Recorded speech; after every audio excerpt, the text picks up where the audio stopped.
Hey guys, this is Talon Dragon, and in this episode, it's pretty much a raw video of me going through Cyfrin Updraft's auditing um, education platform. And I was recording this in the middle of the night. I didn't want to speak very loud, so it's going to be a bit quiet. Feel free to up the volume after this in order to hear my comments and everything. I also did just like a little mini thing webcam thing of my reactions in the corner. It's fun to view, and I was trying to see if I could edit it so that you could see my face better, but it's a lot and it's a long video, so I gave up, and here's the raw footage instead. Enjoy.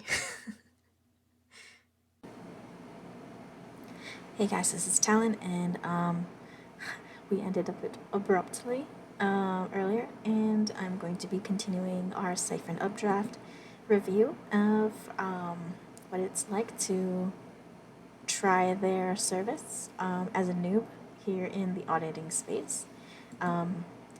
As I mentioned in the last episode, I am new to coding.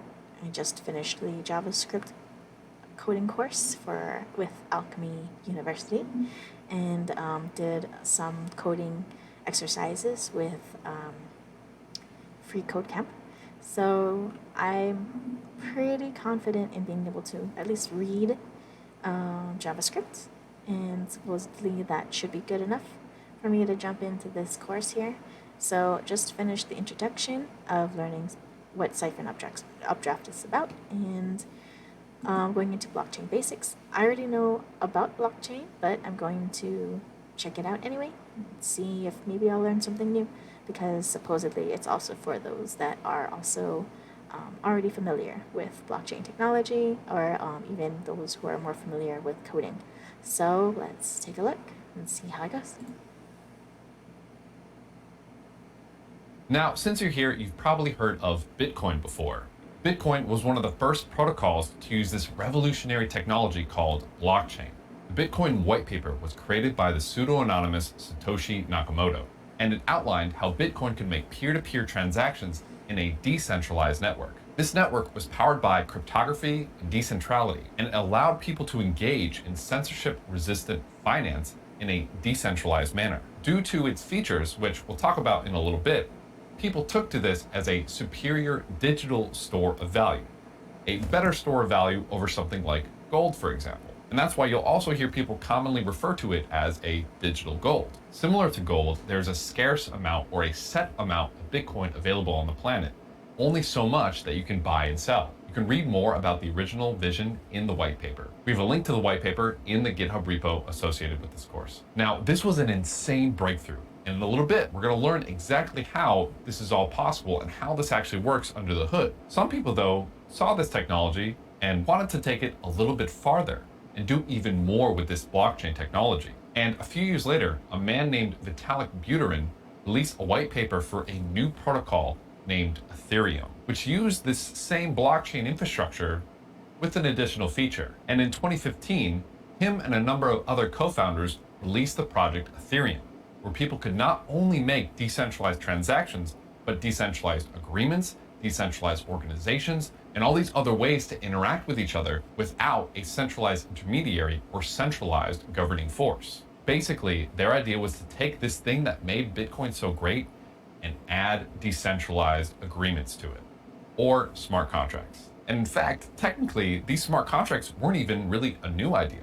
Back in 1994, a man named Nick Szabo had actually originally come up with the idea. Smart contracts are a set of instructions executed in a decentralized autonomous way without the need for a third party or centralized body to run them. And they come to life on these blockchains or these smart contract platforms like Ethereum. And it's these smart contracts that are going to be the core thing that we're going to be working on in this course and that we're going to be developing. You can think of smart contracts in the same way you think of traditional contracts or traditional agreements. They're just a set of instructions between parties. Except instead of written on pen and paper or typed up in Microsoft Word, they are written in code and embodied on these decentralized blockchain platforms. And that's also where they're executed, instead of being executed by the 2 parties or 3 parties or however many parties that are involved. This removes this centralized issue that we'll talk about more in a bit. This is one of the main differentiators between the Ethereum protocol and the Bitcoin protocol. It's these smart contracts.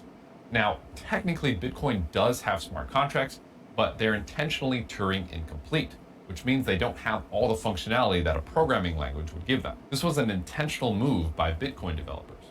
Bitcoin developers viewed Bitcoin as a store of value, versus Ethereum developers viewed Ethereum as both a store of value and a utility to facilitate these decentralized agreements. Now, these smart contracts on blockchains alone are absolutely incredible. However, they do come with a huge issue. If we want these digital agreements to replace the agreements in our everyday lives, they probably are going to need data from the real world. Blockchains by themselves actually can't interact with and can't read or listen to data from the real world. This is what's known as the Oracle problem. These blockchains are deterministic systems, and they're deterministic on purpose. And we'll learn more about how that works in the sessions to come. So everything that happens with them happens in their little world. But if they're going to be these agreements, they need external data and they need external computation. And this is where oracles come into play. Oracles are any device that delivers data to these decentralized blockchains or runs external computation. However, if we want our applications to stay truly decentralized,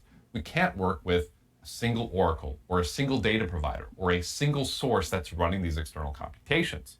So we need a decentralized oracle network similar to our decentralized blockchain network. Your on-chain logic will be decentralized, but you also need your off-chain data and computation to be decentralized. Combining this on-chain decentralized logic with this off-chain decentralized data and decentralized computation gives rise to something called hybrid smart contracts. And most of the biggest protocols that we interact with today are some type of hybrid smart contract or interact with hybrid smart contracts to some extent. This is where the protocol Chainlink comes into play. It is a modular, decentralized oracle network that can both bring external data and external computation into our smart contracts to make sure they're decentralized end-to-end while giving them the feature richness that we need for our agreements. Chainlink allows for us to get data, do upkeeps, get random numbers, or really customize our smart contracts in any meaningful way. Now, throughout the course, we're going to use the terminology smart contract. However, whenever we say smart contract, we're often using it a little interchangeably with hybrid smart contracts. But just know that when we say hybrid smart contract, we're talking specifically about smart contracts that have some type of off-chain component. Now, since Ethereum's release, a number of different blockchains or smart contract platforms have come to light, such as Avalanche, Polygon, Phantom, Harmony, and more. For the majority of this course, we're going to be assuming that we're going to be deploying to the Ethereum network. However, everything that we learn here is going to be applicable to the vast majority of the blockchains out there, like Polygon, Avalanche, Phantom, Harmony, etc. And understanding everything from Ethereum fundamentals will give you the skills that you need to switch chains very easily with literally one line of code. So don't worry about learning a specific tool or with a specific chain because most of them work together seamlessly. Now, there are a couple of smart contract platforms that don't use Solidity, but still learning the fundamentals here will make you much better at those as well. And Ethereum by far has the most value locked and is the most used blockchain and smart contract platform out there. You'll also hear those two terms used a little bit interchangeably as well. Sometimes I'll say smart contract platform, sometimes I'll say blockchain. They kind of mean the same thing. Obviously, blockchains could mean store of value and smart contract platform, but you get the idea. Similarly, Chainlink is the most popular and powerful decentralized Oracle network, is the one that we're going to be focusing on for this course as well. Chainlink is also blockchain agnostic, so it'll work on Ethereum, Avalanche, Polygon, Solana, or really any other blockchain out there.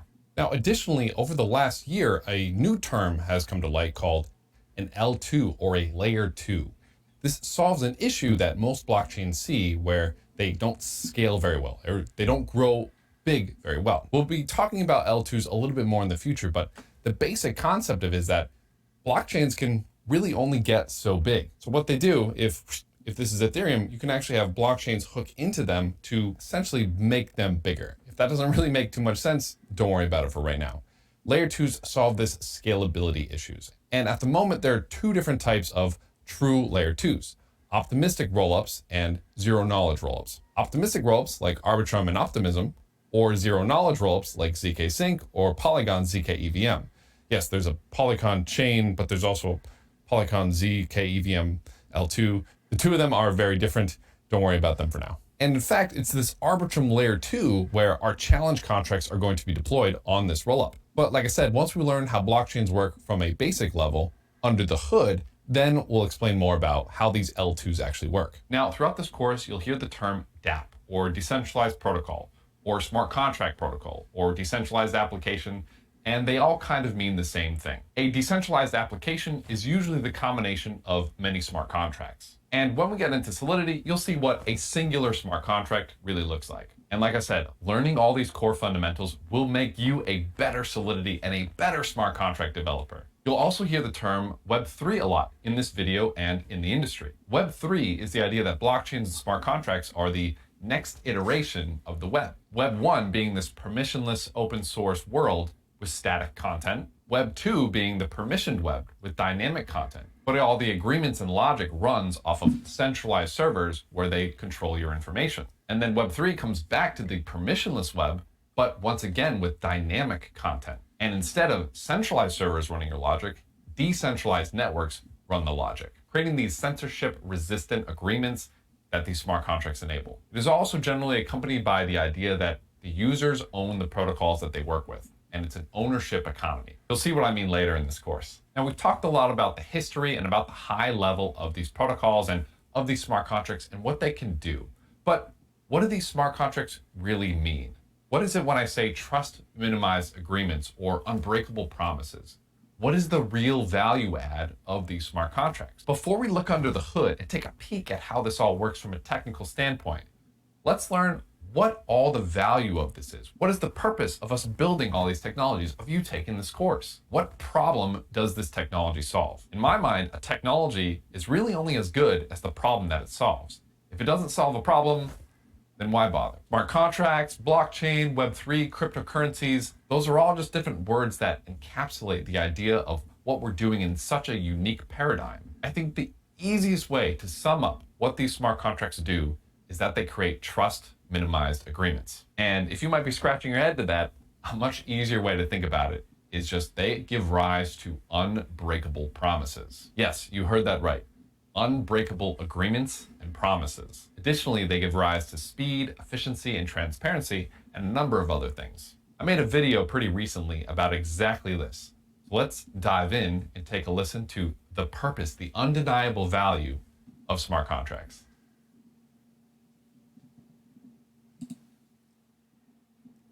Okay, so that was a good introduction. I'm super happy with myself that I knew exactly what was going on and what he was talking about as he went through this. Those who are new to blockchain and Web3 probably would be getting information overloaded at this point. But as a refresher, I was super stoked to see that I understood pretty much the whole video of that. So let's continue.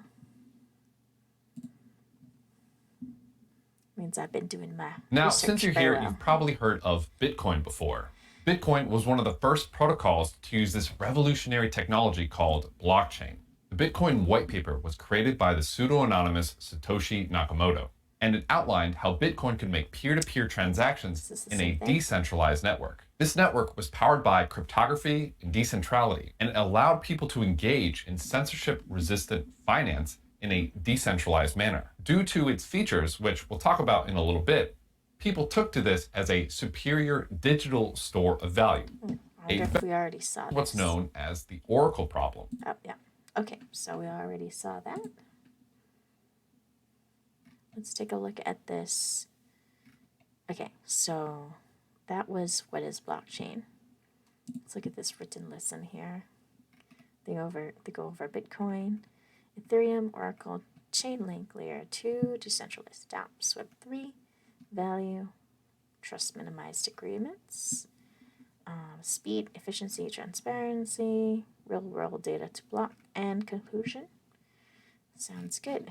I think I've got a solid grasp on that. There's the link to the white paper here.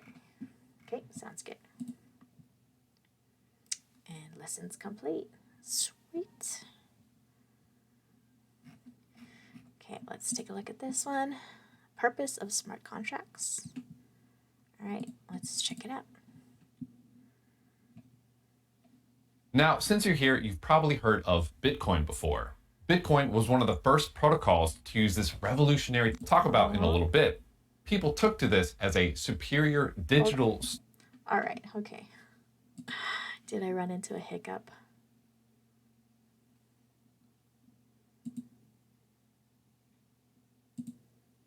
Okay. So it looks like on lesson 3, they have the beginning of Bitcoin in here, which was the first episode. Yeah. Okay, so it looks like they have the full first episode in lesson 3. So you're going to want to skip ahead to about 11 minutes. About 20. Let's dive in and take a listen to the purpose, the undeniable value of smart contracts. Okay, so it looks like it didn't get edited out. So cryptocurrencies fundamentally re-landscape markets and agreements as we know them. Unfortunately, you've probably only been bombarded with people screaming about NFTs and money. Now, some of the memes are fun, but let's forget the bullshit and get down to the essence of this space. If you're already in Web3, this is the video to send to your friends to explain why you're so excited about this space and explain why we're here. And then if you're not into crypto, you've come to the right place. And yes, there are fun memes and markets and there's some money stuff and there are all these things. But outside of all that, the purpose of blockchains relates to the age-old elementary school unbreakable promise, the pinky swear. Let's get froggy. Nearly everything you do in life is the result of an agreement or a contract. Your chair was the result of an agreement to buy and sell lumber, to assemble and sell the chair to a retailer on Amazon. Then you made an agreement to buy the chair for $40. The lights in your house are powered by electricity, which is an agreement from you and the electric company. You agree to pay them. In return, they'll keep the lights on. The electricity that they generate is agreements between them and engineers who built turbines to generate the electricity. With insurance, you agree to pay some amount of money to them every month, and in return, they will do nothing. They'll cover your medical bills. Almost everything you do and everything you interact with is the result of some form of agreement or contract in some aspect. Now, agreements and contracts can feel kind of abstract and boring to really grasp onto. So to simplify, we can also refer to them as promises. When you get an oil change, they're promising that they will faithfully change your oil in exchange for money. When you put money in the bank, they promise to keep it safe in exchange for them to use your money to give out loans. Okay, so this episode is the same thing as what you would see in Patrick Collins's Solidity course, Full Purpose. I'm going to skip ahead and see if I'm just going to skip ahead a little bit just to see what else information there might be. You can always look at the video yourself. Went into the pockets of not people playing the game honestly, but a group of corrupt insiders who had rigged the game. Meaning that when you played the McDonald's Monopoly game, you were buying into a set of lies and Right, so he's going into the why is it important. I can't breathe have unbreakable because promises. of untrustworthy situations happens what's all the time. Can I trust this used car salesperson to give me a good car? Can I trust this tag that says machine washable, or will it make my shirt shrink? Will my insurance provider break their promise of covering my medical bills when I get hit by a bus? When Patrick promises he'll go on a hike with me, will he actually? Yes, Rick, I actually will. The issue with our current agreements and contracts is we have to trust the people who are making them to do the right thing. However, often they're actually incentivized to not do the right thing. Insurance doesn't want to pay out money. Sometimes salespeople just want to get the shit off their shelves. And with my girlfriend, I promised to go on a hike, but I hate hikes. Where else has this happened? Now you might be thinking, okay, Patrick, this seems cool, but like, where has this actually affected me? Well, the McDonald's lottery that we just spoke about above. During the Great Depression, with the run of the banks promised to keep our money safe, and that when we went back to go get it, they would actually have the money there. And well and behold, there were times that they didn't have the money there. Just last year, Robinhood painted this amazing picture. On user application, we will give you access to the markets. We promise we will give you, a retail investor, a fair chance of interacting with the world of finance.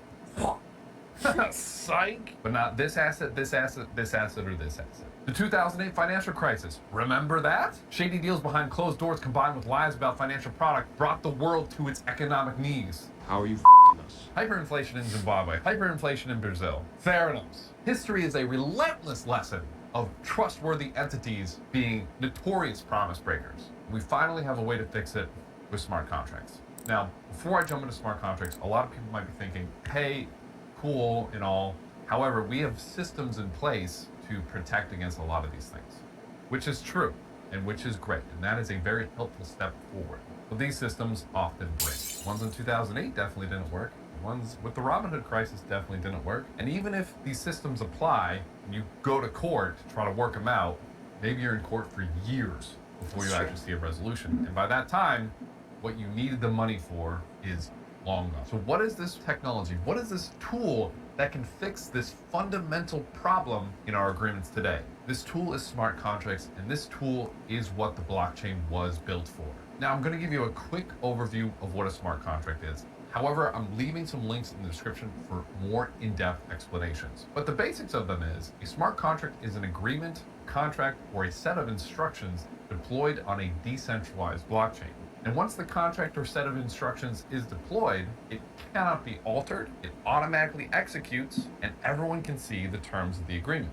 The real basics of it is that the code is executed by a decentralized collective, like a group of people, but a group of people running a certain software. This means that no one person or entity can actually alter any of these agreements or change the terms of the arrangement. In these traditional agreements, whoever owns the contract, whoever owns the execution of the contract can flip a switch and say, we're not going to do that anymore. In smart contracts, in Web3, in blockchain, you no longer can do that. Typically, these smart contracts are in a decentralized blockchain and used in combination with a decentralized Oracle network to get the real-world assets and information. And if these words sound like I'm conjuring up a magic spell, well, again, check the links in the description if you want to learn more about the technical implications. If you're not a technical person and you're not interested in getting to the nitty-gritty, you can kind of think of it like HTTPS. I bet the vast majority of you don't even know what HTTPS stands for, and yet you use it every single day whenever you log onto the internet. So how does this fix the McDonald's monopoly issue? In its traditional form, the lottery was executed behind closed doors.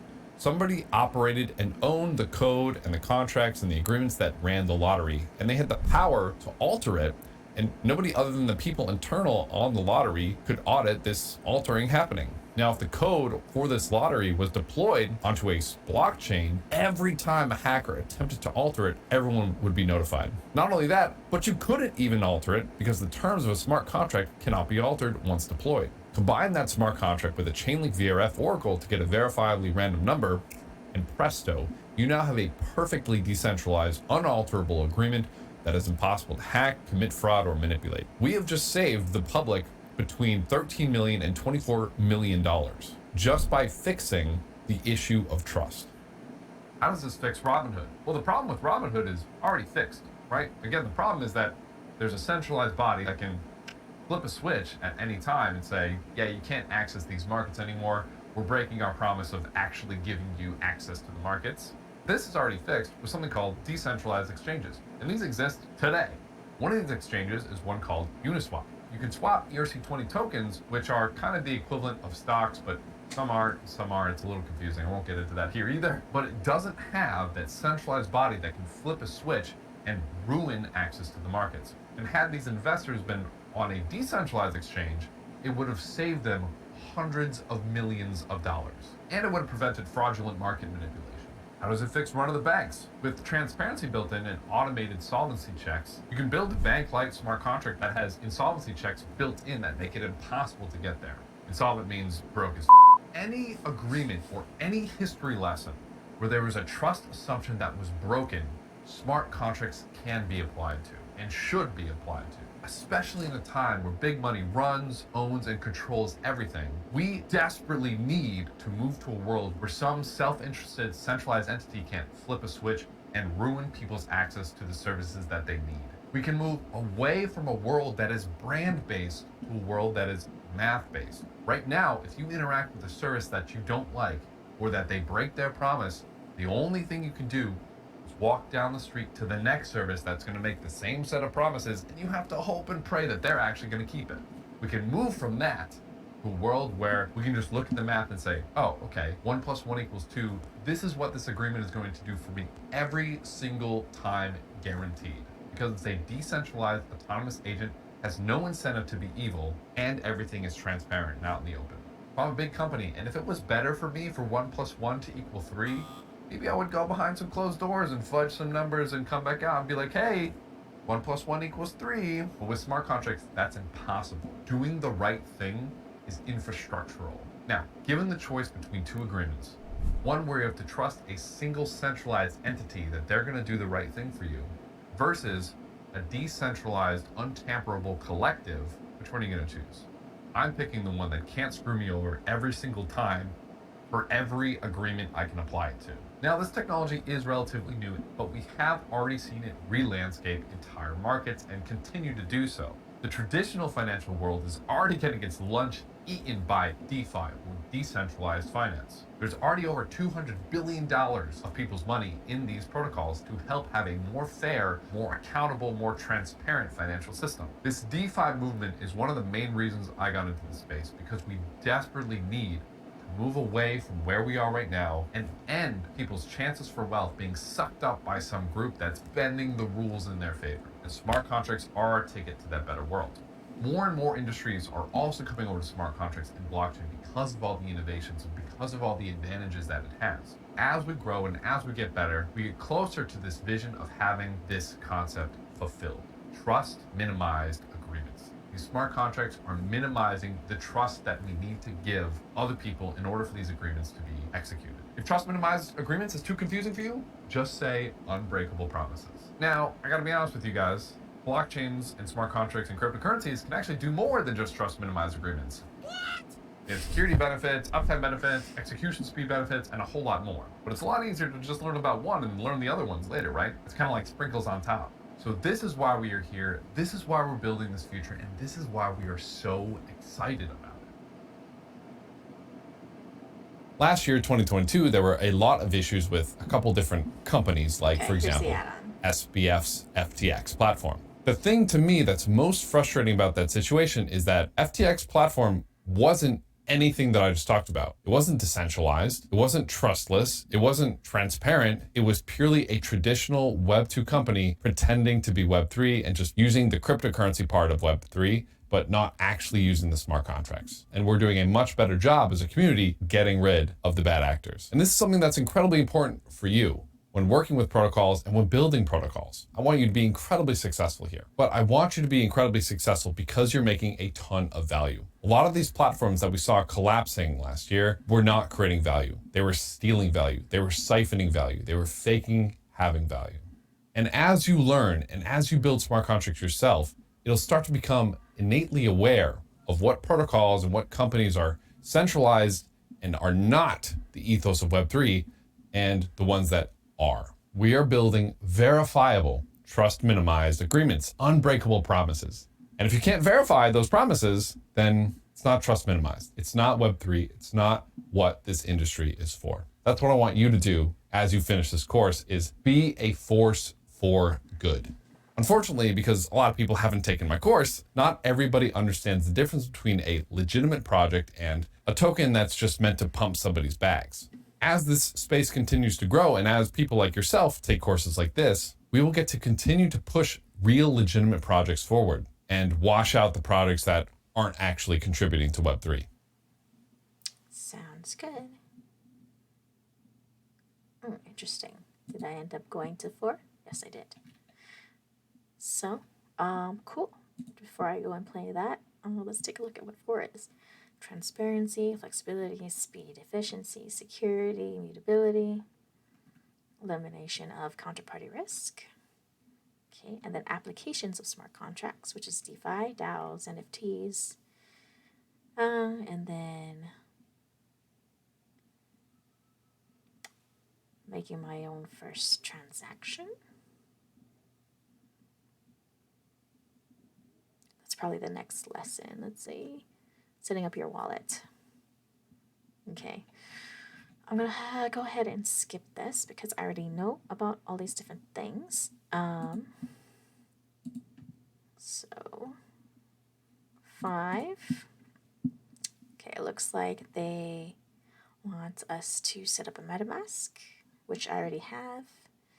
Visit ethereum.org, understand blockchains, Okay, so this one is interesting. I'm going to go ahead and just watch it because even though I have all of these things, I want to see how they teach it because I find that this part will be interesting for my own knowledge on how they execute this part. It's actually getting you to do this and follow along with that. So let's take a look how they do that. This is the Ethereum website, ethereum.org.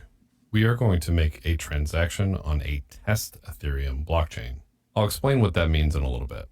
This is going to be our first ever transaction that's made on the blockchain. And this process of making a transaction is going to work the exact same across all EVM compatible blockchains and layer 2s, like Arbitrum, Ethereum, ZK Sync, and etc.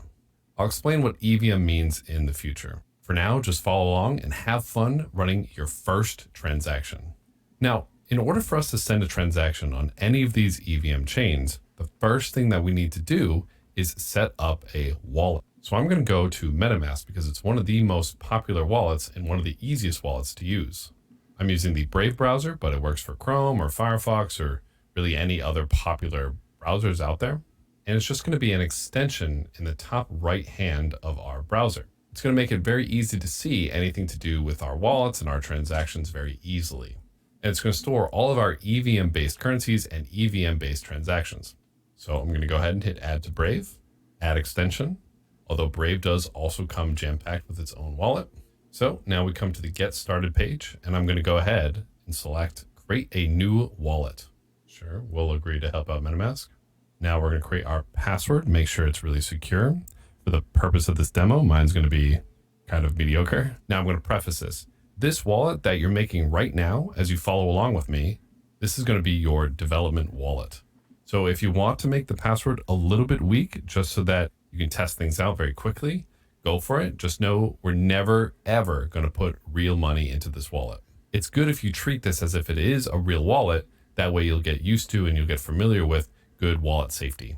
You will then get a video like this, which will teach you about the secret recovery phrase, which we saw a little bit earlier when we were creating our wallet. Let's watch this video. MetaMask is a new way to connect to sites and applications. On traditional websites, a central database or bank is responsible for controlling and recovering your accounts. But on MetaMask, all of the power belongs to the holder of a master key. So this part is interesting because he is telling us that even if we have a wallet, he wants us to make another wallet specifically for anything we do with Cyfrin. So he's not saying use your current wallet and create a new address. He's saying create a completely new wallet. So that part is interesting, and that's probably a very good best practice for in general. Instead of creating more than one address, create more than one wallet, which I didn't realize we could do that with MetaMask just because of the KYC that was involved when I first signed up. Perhaps that been streamlined since I first signed up. I'm not too sure, but it gives me something to think about, and I might go and actually make a new one specifically for Cyfrin later. So, all right, let's check it out. Whoever holds the key controls the accounts. Your secret recovery phrase is your master key. It's a series of 12 words that are generated when you first set up MetaMask, which allow you to recover your wallet and funds if you ever lose access. It's important that you secure your wallet by keeping your secret recovery phrase very safe and very secret.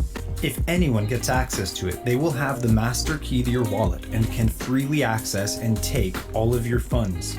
To secure your MetaMask wallet, you'll want to safely save your secret recovery phrase. You can write it down, hide it somewhere, put it in a safe deposit box, or use a secure password manager. Some users even engrave their phrase onto a metal plate. Nobody, not even the team at MetaMask, can help you recover your wallet if you lose your secret recovery phrase. If you haven't written down your secret recovery phrase and stored it somewhere safe, do it now. We'll wait. And remember, never share your secret recovery phrase with anyone, not even us. If anyone ever asks you for it, they're trying to scam you. That's it. Now you know what a secret recovery phrase is and how to keep your wallet safe and secure. Awesome. So that was a great introduction to keeping your wallet safe. We'll talk a little bit more about safety with our wallets in the future. Let's go ahead and select secure my wallet. Now this is where we need to write down our secret recovery phrase and save it in a very secure place. It gives us some tips here, like a password manager, a safety deposit box, or split it up and keep it in multiple secret places. For the purposes of this video, I'm going to be showing you the secret recovery phrase because I'm not going to put any real money into this, but you should never ever do this. Additionally, you'll sometimes hear mnemonic as a synonym for secret recovery phrase. The main takeaway from all this is you should never share any of this. This is for you only. If you show this secret phrase to anybody else, they will have access to not just one account, but every account that you make in MetaMask. So be absolutely certain to not share this with anybody. So again, I know I'm belaboring the point a little bit, but everything that we're going to do in this tutorial, we're going to do with fake money and fake assets, and never put actual money into this account that we're making.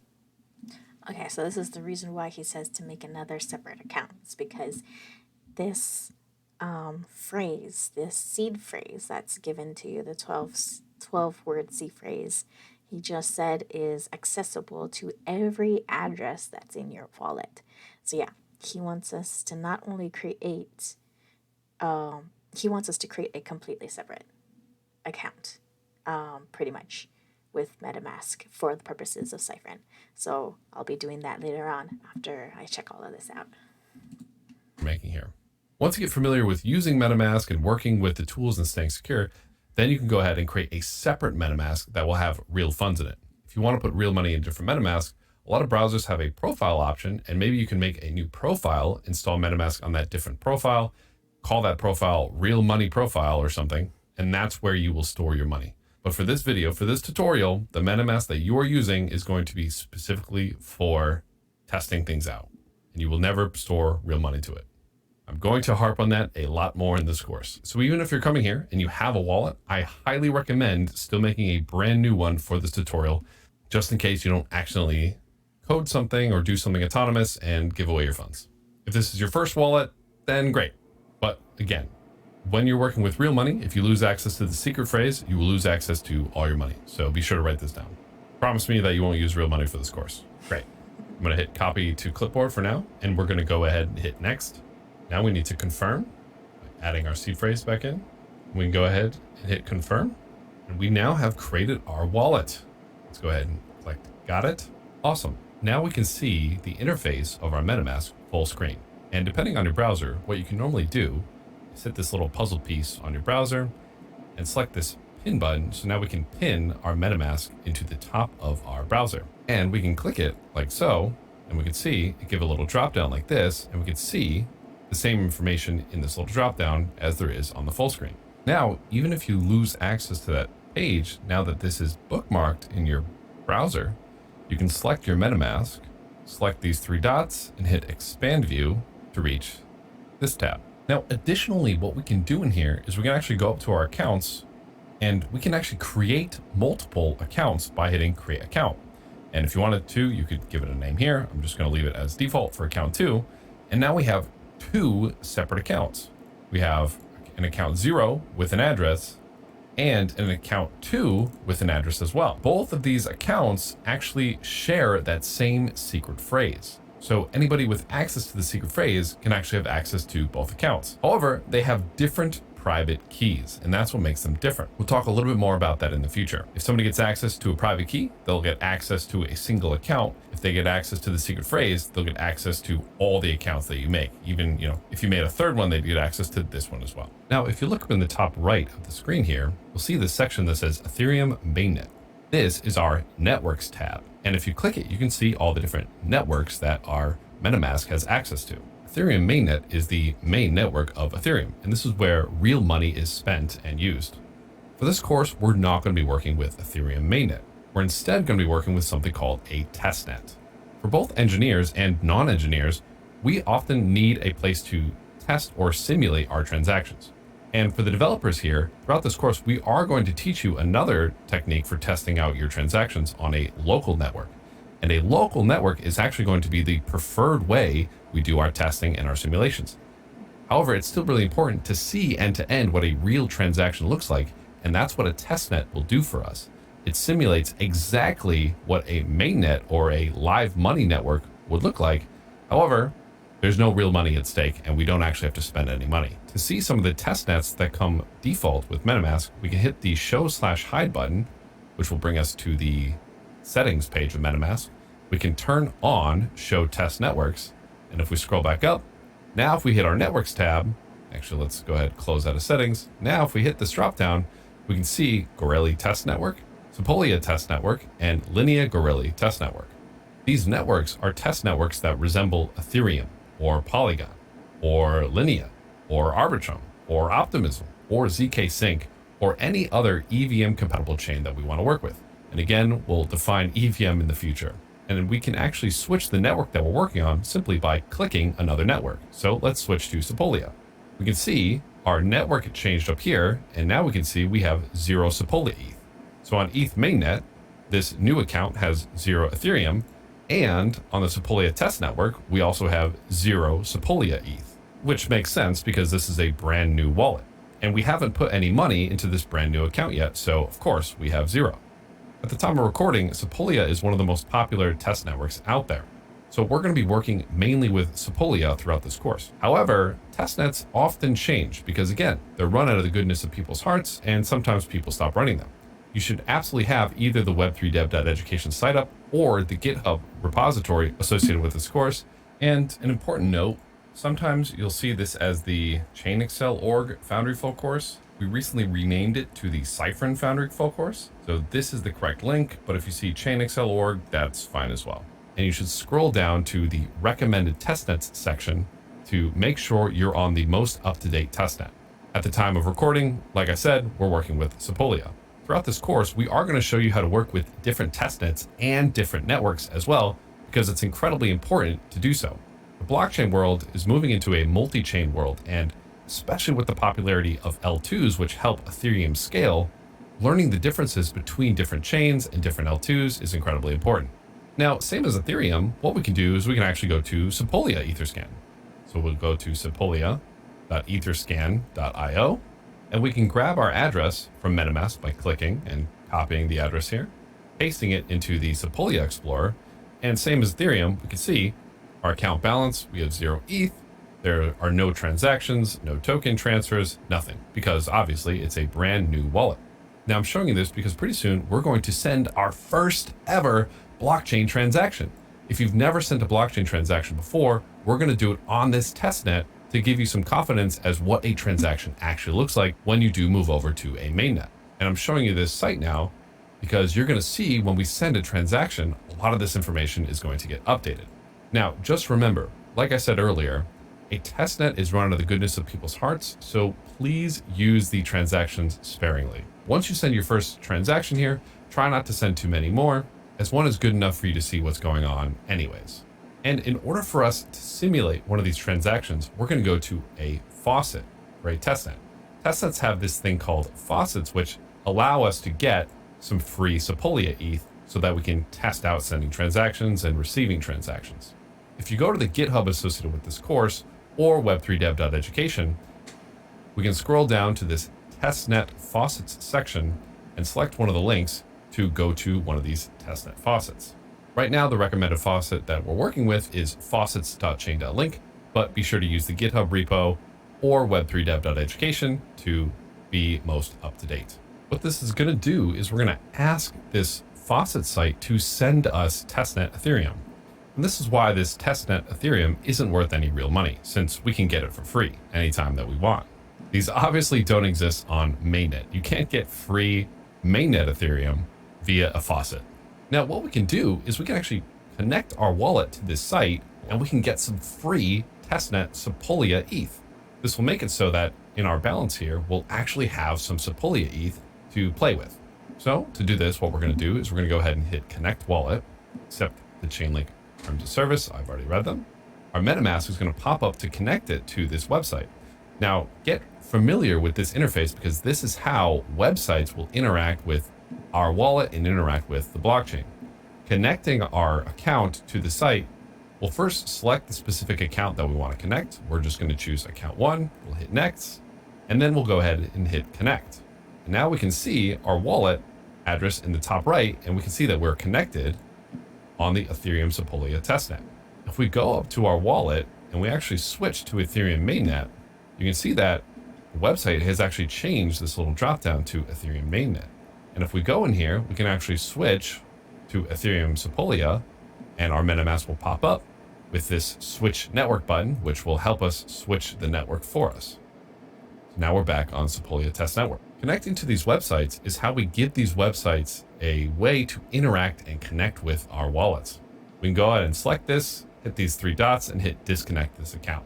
But don't worry, anytime we want to send a transaction, the website has to ask us if we want to send a transaction. So just by connecting to the site, it won't actually send a bunch of transactions for us. And if we scroll down, we can see our wallet address is placed right here.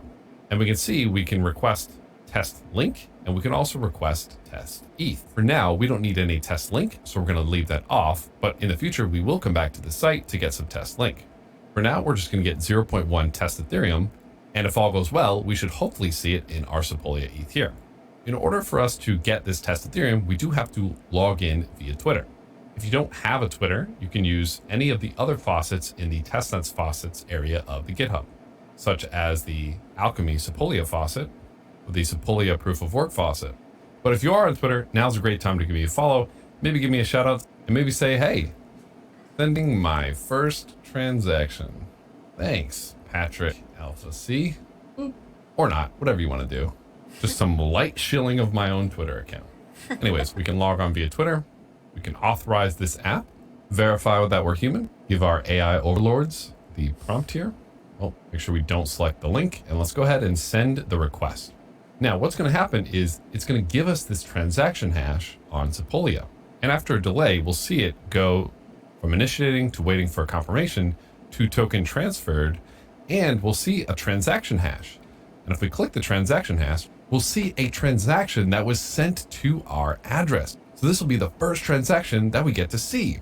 And there's a ton of information here. But the most important piece is if we open up our MetaMask now, we can see we now have 0.1 Sepolia ETH in our account.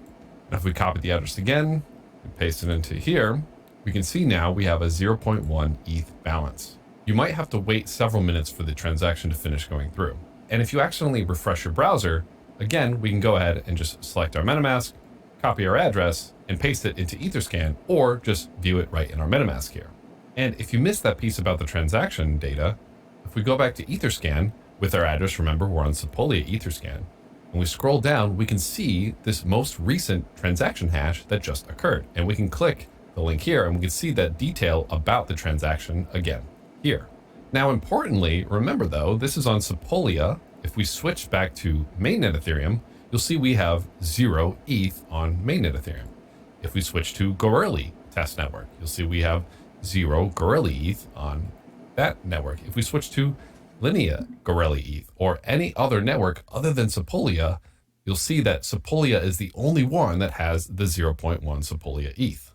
If you want to practice working with a different testnet, feel free to scroll up back to the faucet, select a different testnet, and try to get testnet in one of these different testnets. Just be sure to take a look at what testnets your MetaMask comes with, since some of the networks this faucet is compatible with don't come built into our MetaMask. But again, like I said, in the future, I'll teach you how to add these different networks to our MetaMask in the future. But huge congratulations, you received your first transaction. Because again, this faucet is us asking them to send us money. It's not us sending money, it's them sending money to us. And if this is the first transaction that you've ever sent, you should be proud of yourself already. Give yourself a big pat on the back. And here's a picture of me holding a cat with that cat's face all over my pajamas as a congratulations. Now, once more, let's grab our address, paste it into Etherscan here, and scroll down. And we're going to learn a little bit more about what actually went down, what actually happened in this transaction. You can see on Etherscan, it gives us some basic details. It says from and to.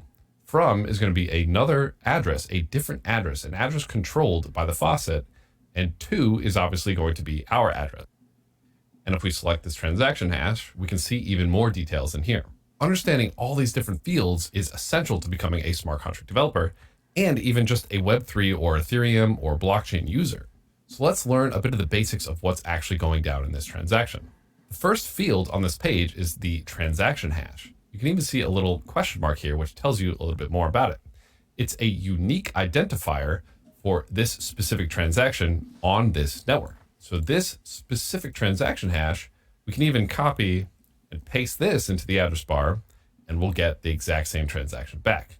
This is the only transaction in the entire blockchain that will have this transaction hash. It's the unique identifier. It identifies the transaction of sending 0.1 ETH from the faucet address to our address. We can see the status of this was successful. We can see the block number and the number of block confirmations, which we will explain in the future. We can see the timestamp, which of course is when this transaction occurred. We can see the from and to, who initialized the transaction and who it was sent to. If we select this from and open this in a new tab, we can see some details about who actually sent us this test ETH. And if we go back to the transaction detail and keep going, we can see the value here, which again, if we roll over, it's the value of Ether or testnet Ether. And then in parentheses, the fiat value or the dollar value, which of course, since this is a testnet, it's always going to be 0. The value of this transaction was 0.1 ETH. Cool. Awesome. Perfect. That I did enjoy that little tidbit about using the Etherscan. I hadn't come across a tutorial that included that before, and I definitely would have loved to have this when I first started learning about blockchain, because this was like the little missing link, the testnet part that I had to like learn on my own super crazily. I don't even remember how I did it. So far this is great. Loving it. Okay, so I'm on 6, Introduction to Gas. I know about gas, but let's see. Let's check out the written lesson and see how much I know about gas. Transaction fees, gas, what are they? Looks like they look at the Etherscan, look at the gas price and transaction fee in this area here. The role of nodes, gas transactions, they have the transaction fee equals gas price times gas used. Talking about the gas price in Ether, not Gwei. Hands on sending an Ethereum transaction. So, looks like they go over how to send a transaction and see it calculate a gas fee. I'm going to watch the video on this. I know how it works. It's just, I'm curious how they explain it. So let's check it out.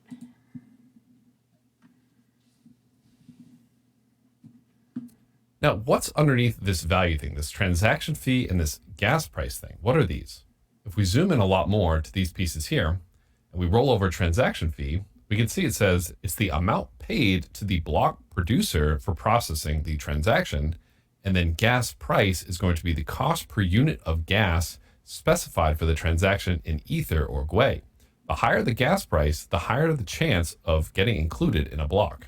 I'm going to explain that in a little bit, but if we scroll down even more, let's zoom back out, and we click to show more, we can see even more details about this transaction. For now, we're just going to click to show less and just focus on the details that are here. So let's talk about just the concept of transaction fees and gas for a second, because they are important concepts for you to understand. Remember how I said that these blockchains are actually run by a group of different nodes?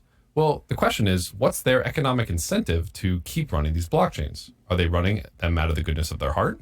Well, on a real network, these nodes actually get paid a little bit of Ether for processing transactions.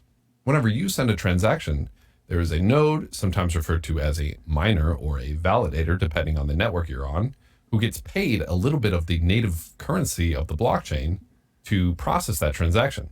For Ethereum, they obviously get paid in Ethereum. Or for test Ethereum, they get paid in test Ethereum, which again, the test Ethereum is worth nothing, which is why I said they're running them out of the goodness of their heart. If you're sending a transaction on the Polygon network, they're going to get paid in Matic, the native token of Polygon. If you send a transaction on an L2 like Arbitrum or Optimism, you're going to get paid in ETH, which is the native token of those L2s. This payment is obviously to incentivize people to continue to run nodes. And they get paid more the more gas you use. So what is gas? Gas is a unit of computational measurement. The more complex your transaction is, the more gas you have to pay. For example, if we hit more details just really quickly, and I zoom in a little bit more, we can see this section here, gas limit and usage by transaction. This means that when we sent this transaction, we limited it to a maximum of 60,000 gas, but in total, we only used 21,000 gas. This 21,000 gas represents how complex this transaction was. It was 21,000 gas units worth of complexity. Now, for simple things like sending ether, the units of gas are usually pretty small. For example, 21,000 units of gas is actually a really small amount of gas being sent. But maybe for more complex transactions like minting an NFT, depositing some funds into a DeFi protocol, or deploying a smart contract, those are typically going to be more expensive transactions because they're more complicated. They have to do more stuff. In the future, we'll introduce you to this concept of EVM codes or opcodes. And if you break down a transaction to the lowest level, this assembly opcode stuff, you can actually see exactly how much each opcode costs in terms of gas. Don't worry about this at all right now. Just know that these transactions are broken down into many, very, very small instructions, and each instruction has a specific amount of gas. More instructions usually means more gas. Like I said, we'll explain this much later in the course. Don't worry about this too much here, but just know that we use 21,000 gas. Now, if you take this gas used and multiply it by the gas price in ETH instead of GWE, so we'll take 21,000 and multiply it by this gas price in ETH, not in GWE, and hit enter, we'll see the total transaction fee of the transaction. And you can see that this number does indeed match the transaction fee. For you to understand how much ETH you're going to pay for your transaction, you multiply the gas price times the gas used. Transaction fee equals gas price times gas used. So this means that whoever sent us this 0.1 ETH also paid 0.0000525 blah, blah, blah ETH to a blockchain node, to a validator on the Sepolia Ethereum testnet. Now, each blockchain has their own unique way of calculating how much transaction fee someone's actually going to pay. For most EVM chains, this is the simple algorithm. It's going to be gas used times gas price. After we understand how the blockchain works more in depth, I'll explain to you what the rest of these values stand for. For now, just know that anytime you make a transaction on chain, you have to pay the validators or the blockchain nodes a little bit of gas or a little bit of the native token of the blockchain, which in our case is ETH. So you have to pay a little bit of ETH to the blockchain nodes providing or sending the transaction. Sometimes I'll refer to this just as transaction gas. Let's look at an example of this ourselves. If we pull up our MetaMask, we go ahead and hit expand view. As we know, we have two different accounts in here. We have account 1 and account 2. Account 1 has 0.1 Sepolia ETH. Account 2 has 0 Sepolia ETH. If I send 0.05 from account 1 to account 2, how much do you think I'll have left in account 1? Let's go ahead and do this. And this is going to be the first transaction that you send on the blockchain, which is incredibly exciting as well. Let's go ahead and hit this send button in our MetaMask. We'll hit send. We'll hit transfer between my accounts. We'll select account 2 and we'll say 0.05 Sepolia ETH. So we started with 0.1 Sepolia ETH and we're going to send 0.05 to account 2. We'll scroll down. We'll hit next. We can see some information here about what's actually going on. We can see some gas information, which MetaMask automatically prompted for us. And it even gives us the total amount that we're going to be paying in ETH. It's adding this 0.05 ETH to the estimated amount of gas that we actually have to spend, so that at the bottom it says the amount plus the gas fee is the two of those combined, the value that we're sending plus the gas fee. And additionally, in MetaMask, if you select this here, you can get some more information about editing our gas fees. The amount of gas that you choose to spend can be different depending on how many people are making transactions with the blockchain. The more people are sending transactions at the same time, the more expensive gas costs are going to be. So if a lot of other people are also sending transactions right now, the gas price is going to be higher. If a lot of people are sending transactions, that means there's not going to be enough space for everyone's transaction to get through. So in order to throttle that, they increase the gas price. That's a bit of an oversimplification of what's happening, But if you take that understanding, that'll pretty much work. If you want to specify exactly how much gas you want to spend, you can click the Advanced tab. If you select 0 gas, there's a high likelihood that your transaction will never go through. So we're just going to go with the default, which is usually a good idea. So let's go ahead and confirm. We now see a send transaction in our queue in the activity tab of our MetaMask, which shows us that we have a transaction currently sending. And if we click on it and click View on Block Explorer, it'll actually open us up on Etherscan, and we'll see, well, mine was a little bit quick, but normally we'll see a little indexing tab, and we won't see this having gone through. We'll see it as like indexing or sending or something like that. But after a little bit, it'll actually finish sending. You might have to wait a minute or so for this to actually finish going through, but it looks like mine was really quick. And same as our last transaction, this has a lot of the same information. And if we scroll down, we'll see that, of course, we sent a different amount of ETH, 0.05, and we have a different transaction fee. Now, if we pull up our MetaMask, what do you think that we're going to see? I'm going to go ahead and click Expand View again, and we see account 1 says 0.05, and account 2 also says 0.05. That's kind of odd. I thought we spent some gas. Well, if we click on the big accounts button, you can see exactly how much ETH is in each account. You can see we have 0.0499 in account 1 and 0.05 in account 2. And we can see in our activity history, our account 1 recently sent 0.05 ETH, and account 2 recently received 0.05 Sepolia ETH. Now, here's the best part of all this. Even if you don't want to become a developer, you just learned the basics of sending a transaction and interacting with sites using your MetaMask. Congratulations! Now here's something that's incredibly exciting. With just this little bit of information, you now know how to interact with blockchains and interact with the Ethereum protocol. So if you don't want to learn how to code anything, you can go and you can start interacting with Ethereum and interacting with protocols with just this much information. However, I know most of you guys are here to learn how to code. So let's look under the hood of Ethereum and what is actually going on with these transactions and with these gas and with these blockchains and what's really going on. Let's learn all the fundamentals of a blockchain. Now, if you want to just go ahead and jump into the coding, go ahead and grab a timestamp from the description. However, learning exactly how the blockchain works is going to make you an incredibly powerful developer. So let's take a look at that first. Cool. Well, let's see how much knowledge I have with the underbelly of the blockchain. Okay, so what's he gonna look at? Ooh, it's gonna go into hash functions in SHA-256.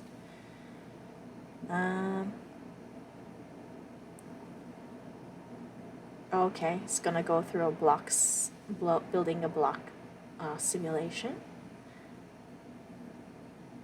I'm gonna show how it's immutable and cannot be changed. Going between the decentralization and distributed aspects, showing how it's going to actually go from for transactions, and then wrap up with private and public keys, which would be the next section. All right, let's check it out.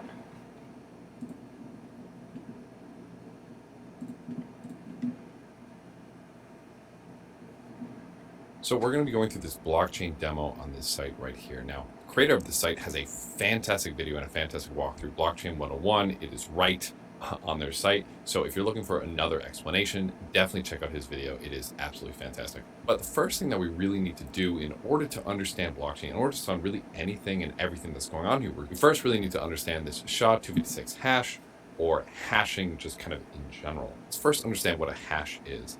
A hash is a unique fixed length string meant to identify any piece of data. They are created by putting some piece of data into a hash function. In this example, the hashing algorithm used is SHA-256. Now, Ethereum actually uses this right here for its hashing algorithm, which isn't quite SHA-256, but is in kind of this SHA family.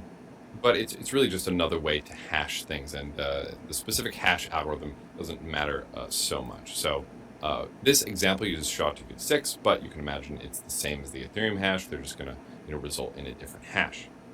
So what's going to happen in this application here is whatever data or whatever information we put into this data section here, as you can see below, this hash changes. So what's happening is this data is running through the SHA-256 hash algorithm, and it's outputting this unique hash. So this hash is a unique fixed length string that's going to identify like a blank data piece here, right? So if I put in, my name, like, Patrick Collins, this is the hash that's going to represent Patrick Collins, right? And you can see, even when I put, tons and tons of data in here, the length of the string doesn't change, right? So it's always going to be the same amount. We can put almost any amount of data in here. There is an upper limit on the max size of the data, but for all intents and purposes, we can pretty much put any length in here. And you'll see too that, every time I type in Patrick Collins, this hash is always going to be this 7E5B, right? I'm going to delete it. I'm going to do Patrick Collins again. 7E5B. It's always this unique hash is always going to be unique, right? It's always going to be this fixed length string here. So now we can take this idea, right, of putting this data in here. We can move on to this concept of a block.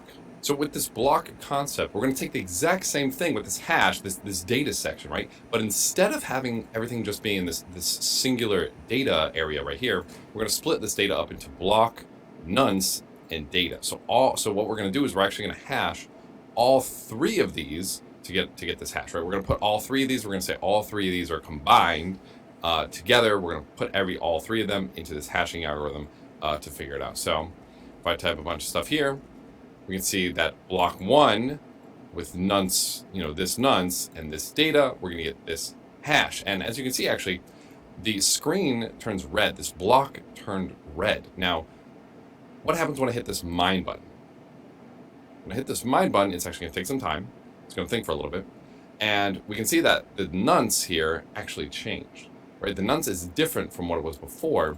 And this hash now starts with 4 zeros. Okay, and then the back turned green. When we're talking about mining, we're talking about miners solving some type of very difficult problem that takes a lot of time to do. Now, in this example here, the problem that the miners had to solve was they had to find a nonce or a value in this nonce section that when hashed with at block number 1 with this data, it would start with 4 zeros. So the problem here the miners had to solve was to start with 4 zeros. And the only way for them to really do that is kind of this brute force, trying stuff. So they tried 1, okay, 1 didn't work. Okay, 2, nope, 2 didn't work. 3, no, 4, 5, 6, okay, 5, well, that started with 1 0, but it's not 4.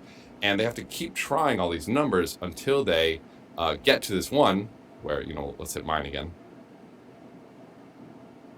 where it has 4 zeros at the top, at the start. Now, this specific problem changes blockchain to blockchain, right? Ethereum has a different problem for miners to solve. Bitcoin has different problems for miners to solve, but this concept is going to be the same. And since Ethereum is proof of stake now, nodes actually take turns solving these problems. Again, we're not going to go too deep into that right now, though. So they have to take one block is going to be this concept is going to be all this data. It's going to be the block number, and it's going to be this nonce, right? And so this nonce is the solution, is going to be the number that they use to get like the solution to the problem, right? So if I go to 1 here, and I do this again, I'm going to hit mine, and the nonce has changed, right? It went from 1 to 33,128 because this is the nonce that allowed this hash to start with 4 zeros. And so that's what's happening when blockchain miners are mining. They're going through this process, this very computationally intensive process of trying to find a nonce that fulfills whatever the problem is. So that's really it, actually. So that's a block, and that's really what's happening when miners are mining. They're just looking, there's trial and error, brute force, trying to find this nonce. So now that we know what a block is, let's go to the next step and figure out, okay, well, what's a blockchain? So here we have an example of what a blockchain is going to look like. Right? We have a combination, we have back here in the block section, we have what one block looks like. Now here we have multiple different blocks, right? Each one of these represents a different block, but we have an additional column here, or we have additional variable here. So like before, we have block, nonce, and data, right? We have block, nonce, data, but we also have this thing called previous, right? And so this is actually going to be pointing to the previous hash of the last block. So for example, if we go to the last block in this blockchain, it says previous is 00AE8. And if we look at the hash of block number 4, it's 0000AE8. And then we look at its previous, it's 40B9. We have 40B9 and so on, all the way back to our first block, which has previous of just all zeros, right? And so the block with the previous of all zeros is going to be known as the genesis block. So you've probably heard that before, the genesis block. It's the first block in the blockchain where the previous hash points to a hash that doesn't actually exist. Now, as you can imagine, kind of the same as how this block worked, how the block, nonce, and data all go through the hashing algorithm. In the blockchain, the block, nonce, data, and previous hash all go through this hashing algorithm to figure out, what the hash is, okay? So if we go to over here, for example, if I type in, Patrick, obviously this is now no longer valid, right? Because this nonce combined with the block, the data, and the previous hash aren't going to solve, our problem of having 4 zeros at the start, right? So I'm going to go ahead and fix that, and that's kind of an easy way to see it being broken. But let's take a look. If I break this block right here, what happens if I break the data in here? If I do like Patrick in here, you can see that both of these are now red. Both of these are now invalid, right? Because the block hashed with the nonce, hashed with the new data, which is my name Patrick, hashed with the previous block, is now a brand new hash, right? And this block is still pointing to this previous hash right here, right? Is pointing to this previous block, and now it is wrong and it is messed up, and now its nonce with this previous hash is also wrong, right? And this is where, when we talk about blockchains being immutable, this is exactly how it's immutable, right? Because if I go back and I change anything, if I just typed A right here, the entire blockchain is now invalidated, because none of these are going to have nonces that solve this equation anymore. So this is why blockchains are immutable, is because anytime you change one thing, you ruin the rest of the blockchain, okay? So however, though, if an A was here originally, we can go ahead and mine these.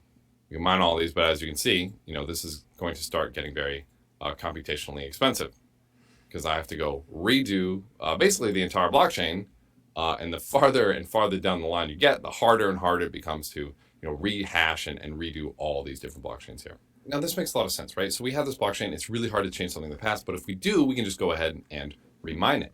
Now, if I'm the one who controls the blockchain, right? If I'm the one who controls this, and I want to change something in the past, well, okay, great. All I got to do is change this data here, and then mine each one of these. Obviously it's going to be very computationally expensive, but it's something that I can do, right? If I'm the one who owns the blockchain. Now, here's where the decentralized nature or the distributed nature really makes it incredibly powerful. So we're going to go to the distributed tab here, which I also refer to as the decentralized tab here. And it's going to show us what a blockchain looks like in a decentralized manner. So we have this exact same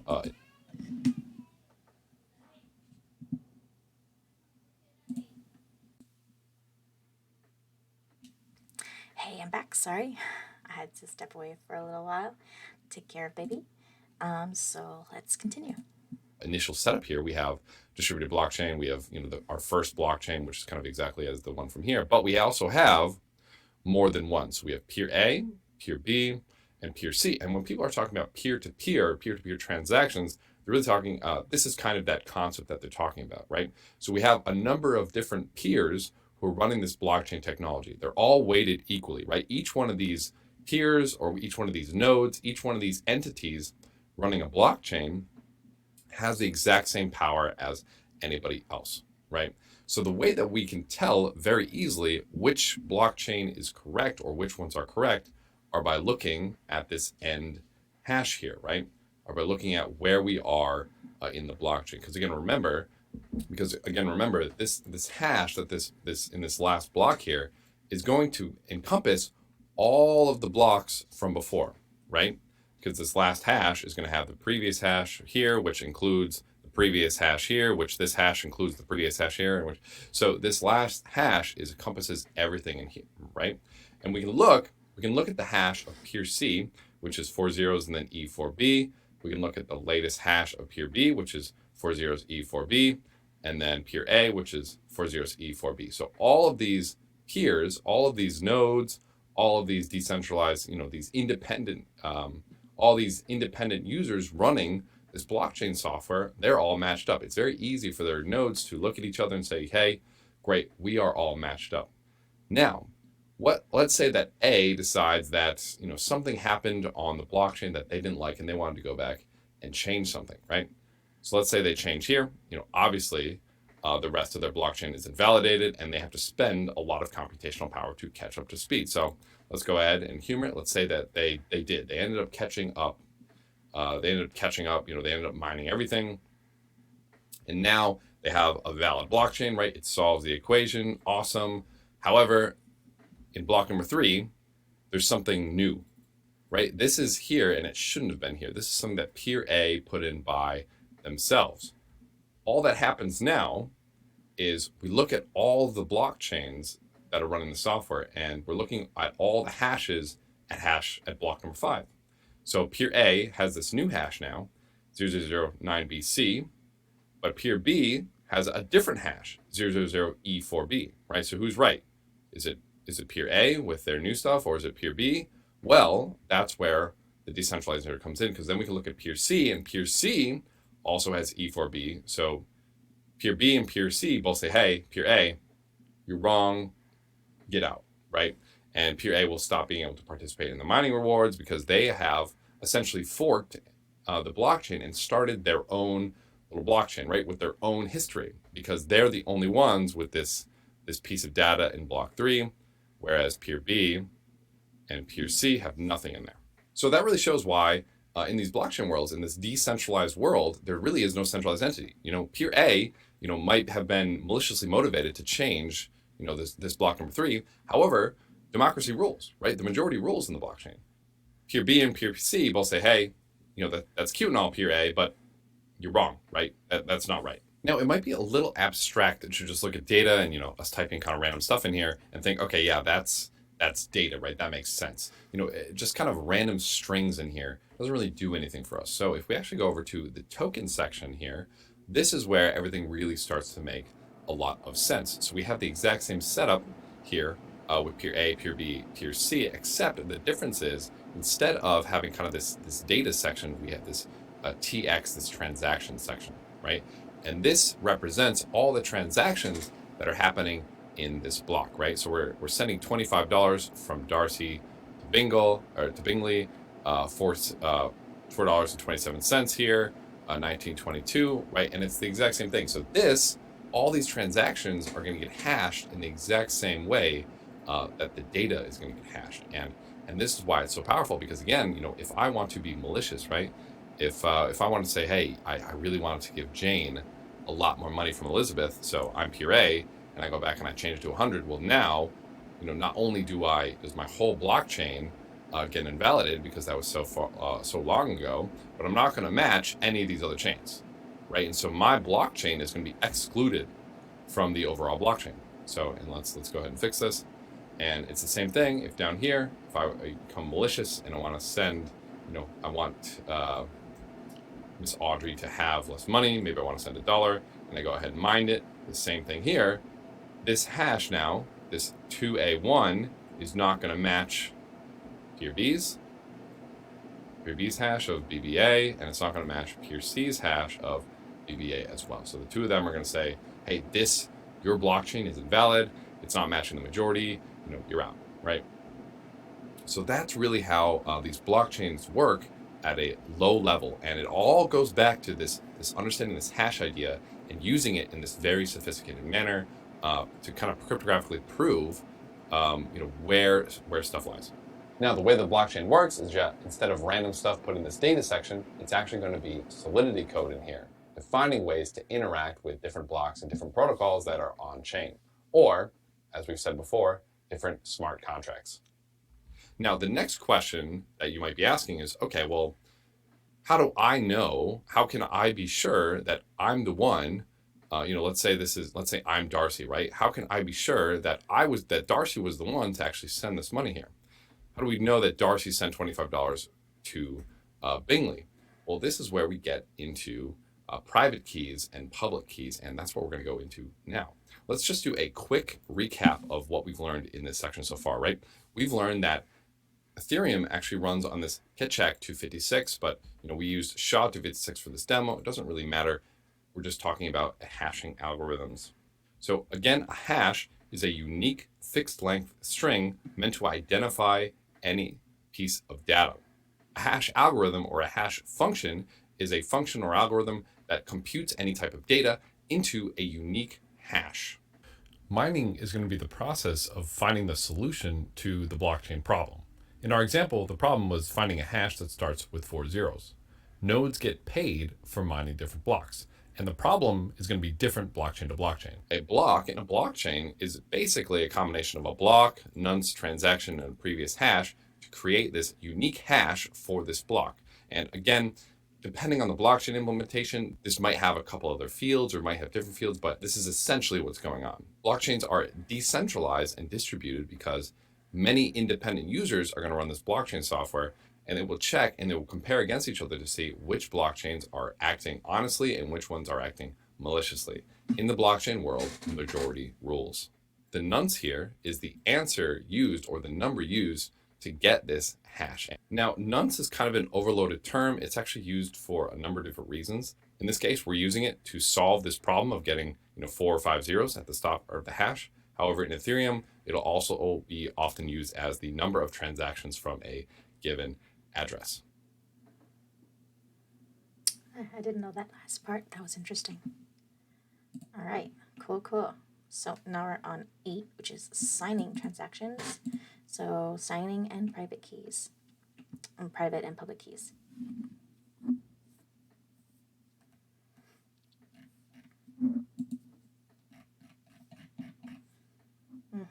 Private and public keys.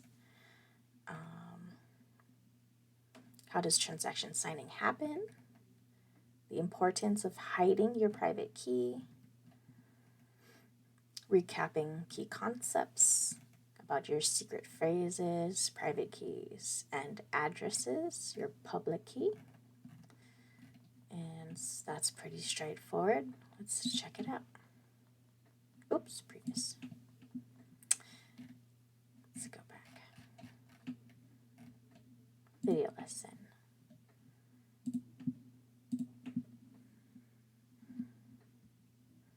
So now we're going to talk a little bit about signing these transactions and private keys and some other cryptography pieces, right? Because in this blockchain demo here, we can see we have all these fantastic transactions, right? All these things went through, but how do we know that it was Darcy who was the one to send $25 to Bingley, right? How do we know that actually happened? And this is where all those pieces that we just learned about in our testnet, in our MetaMask account, are really going to start to come to life here a little bit here. So here we have an example of public and private keys. Okay, at the top we have this private key, right? That was randomly generated. A private key is as it kind of states, is a key that you really want to keep secret because you're going to be using this as kind of your secret password for all your transactions, right? I can really pick any private key, anything that I want, and with it. This algorithm, they're going to use an algorithm, for Ethereum and Bitcoin, they both use this elliptic curve digital signature algorithm. It's a variant of just a digital signature algorithm, and it's going to create this public key, right? I'm really not going to go at all into kind of this digital signature algorithm, but just know it does use some of these, some of the hash knowledge that we just learned combined with some other pieces to kind of get this public key here. So I'm not going to go too deep into it, but we have this private key that we create, and we get this public key. Now, this public key, we want everybody to have access to, right? This is, whole world can see this. This private key, we really want it to be private. We don't want people to see this. We're going to use this private key as like a password to quote unquote digitally sign transactions. And then people can verify them with this public key. So let's see what this actually looks like. Let's pick a random key, a more secure key, right? Because the longer it is, the more secure it's going to be. And if we go to signatures now, right? Let's say we have this this message that we want, right? We say "Hi world," right? We want this to be the message. What's going to happen is this private key that we've created, we can use to sign this data, right? Remember how in the blockchain demo, we were hashing stuff, right? We were using this SHA-256 hash to get this hash. Well, we're doing something similar, but instead of hashing, we're we're using this digital signature algorithm to create this message signature. Now, what's really powerful about how this algorithm works is that you can create this message signature with your private key, but somebody else can't derive your private key from the message signature. And that's what makes this really, really powerful. However, if we go to verify using this public key, right? And so this is that 0403. This is that same public key. Using this public key, anybody can verify. Oh, let's go ahead and sign it again. Anybody can verify that this signature is yours, right? So you have a private key just for you, so you can sign things, and a public key so that anybody can verify something, right? So anybody can verify this, and let's say somebody tries to fake a transaction from you. They say, hey, this is their transaction. All they have to do is verify that this signature against your public key, and very easily this whole thing turns red because it isn't verified, right? The algorithm says, hey, that's wrong. So we can go ahead and take that into transactions in this exact same way. So if I want to send money, if I want to send $400 from, my address to another address, using my private key, I can sign that transaction. And anybody else in the world can then verify this transaction, right? And this is why when people say, hide your keys, protect your keys, this is what we're talking about. In our accounts here, right? If we go to settings, and again, the only reason that I'm showing you guys my mnemonic and my private key is because this is a dumpster account. I'm going to throw this away at the end of this video, or I'm just not going to put any real money in it. But when we look at our MetaMask here, we have this mnemonic phrase which allows us to easily get these different private keys, right? So mnemonic phrase combined with whatever account number will get us a private key. So mnemonic phrase combined with 1, we're going to get this private key. And this is when we look at account details, export private key. Password confirm. This is going to be the private key that we're going to use to sign our transactions, right? This, if anybody else gets access to this private key, they then can sign transactions for us, and they can send transactions for us. And that's why we want to keep these private. So it works the exact same way, right? So this is why it's so important to hide your private keys and hide your mnemonics. Now, your Ethereum address is actually a piece of your public key. Now, to get our address in Ethereum, all we have to do is take this public key that we've created with our private key, hash it using that same Ethereum hashing algorithm, and then take the last 20 bytes. And that's how we'll actually derive to our address here.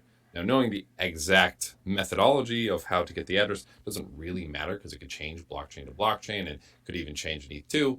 But just know that that is essentially how kind of these addresses are derived, right? There's some derivative of the public key, right? Because the public key is public, and using the public key in kind of any public way is totally fine, but not the private key. So that is how we sign our transactions. Note though, this isn't how we send the transactions. So this is just going to sign it, create a transaction for us to send. We'll learn later on how to send these transactions. Ooh, so that was a lot of information there too. Let's do a quick recap. Your public key is derived by using a digital signature algorithm on your private key, right? And you want to keep your private key private at all times because you're going to use your private key to sign transactions. Signing transactions with your private key, you are the only one who can actually do this because you can't get the private key from a message signature. However, using your public key, anybody can very easily verify that a signature that's signed by you is in fact signed by you. In our MetaMask, our private keys are located in this account details section. You just hit show private keys and type in your password, and it'll get your private key here. And the address of your account is derived from this private key. It's derived from this public key. So if you think about it, your private key creates your public key, which then can create your address. And there's a little barrier here, a big barrier here, because your private key you want to keep private, and your public key and your address can all be public information. Now, remember how in our MetaMask, we were able to actually create new accounts. Mine says account 6 because I've created actually a few. But how was it actually creating those accounts? Well, now that we know all this, if we go back to our blockchain demo here, what our MetaMask is doing is essentially taking our mnemonic or that multi-word secret phrase and then just hashing it with some number. So secret phrase plus 0 gets this, and it'll set this as your private key. And for our account 1, that'll be the private key, or maybe it's plus 1. The exact algorithm that it's using doesn't matter. But if you want to create a new private key where you just hit this create account button, the way it actually picks this account is by taking this secret phrase and then just changing this number. So if I'm on my MetaMask, I do create account. This right now I'm on account 6 because, like I said, I made a whole bunch. If I make account 6, right, it's as if we just did the secret phrase plus 6 and created this new hash or this new private key, and created this new hash, and it uses this to make a private key. And this is why in your MetaMask, if you share that secret phrase, if you share that mnemonic device, they will have access to all the accounts that you ever created. However, if you share your private key, it will just give them access to that single account. Secret phrase has access to all the accounts created in your MetaMask or your wallet. Your private key is access to that single account, and the public key or address, anybody can have access to, and it's cool for anybody to have access to. So when I'm thinking about the security of my MetaMask or my wallet, this is kind of the order that I think of it in.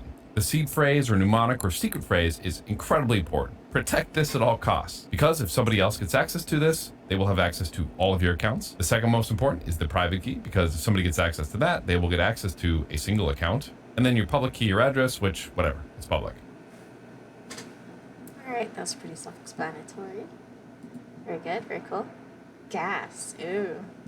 Let's take a look at gas. What are they going to talk about? The transaction fee and gas limit, jargon of Gwei and Ether, burning and transaction fees, and then recap. Oh, the minutiae of blockchains. Interesting. All right, let's check it out.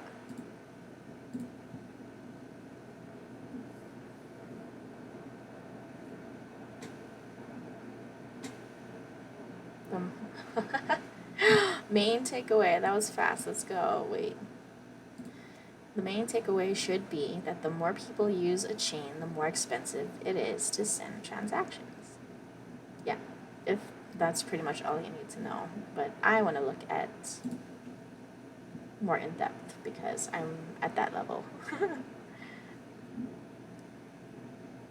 Okay, we're going to use Rinkeby, which is an old testnet that's already. Now that we know a little bit more about what's going on underneath the hood of these blockchains, let's go back at our transactions and look at this gas thing again. And we'll look to see what's actually happening here. Gas in particular can be a little bit tricky to wrap your head around. So if you don't get it right away, don't worry. As we go through examples, it'll start to make more sense. So before I was saying, let's just look at this transaction fee bit, which is the cost associated with running this transaction. If I scroll over this on Etherscan, I can see this thing that says block base fee per gas plus max priority fee per gas times the gas use, which might be a little bit confusing here. Let's actually break down what's going on Ethereum with EIP 1559 in place. And again, this is going to be specific to Ethereum, as every blockchain might do it a little bit differently. But if we click to see more, we can see a number of useful values here.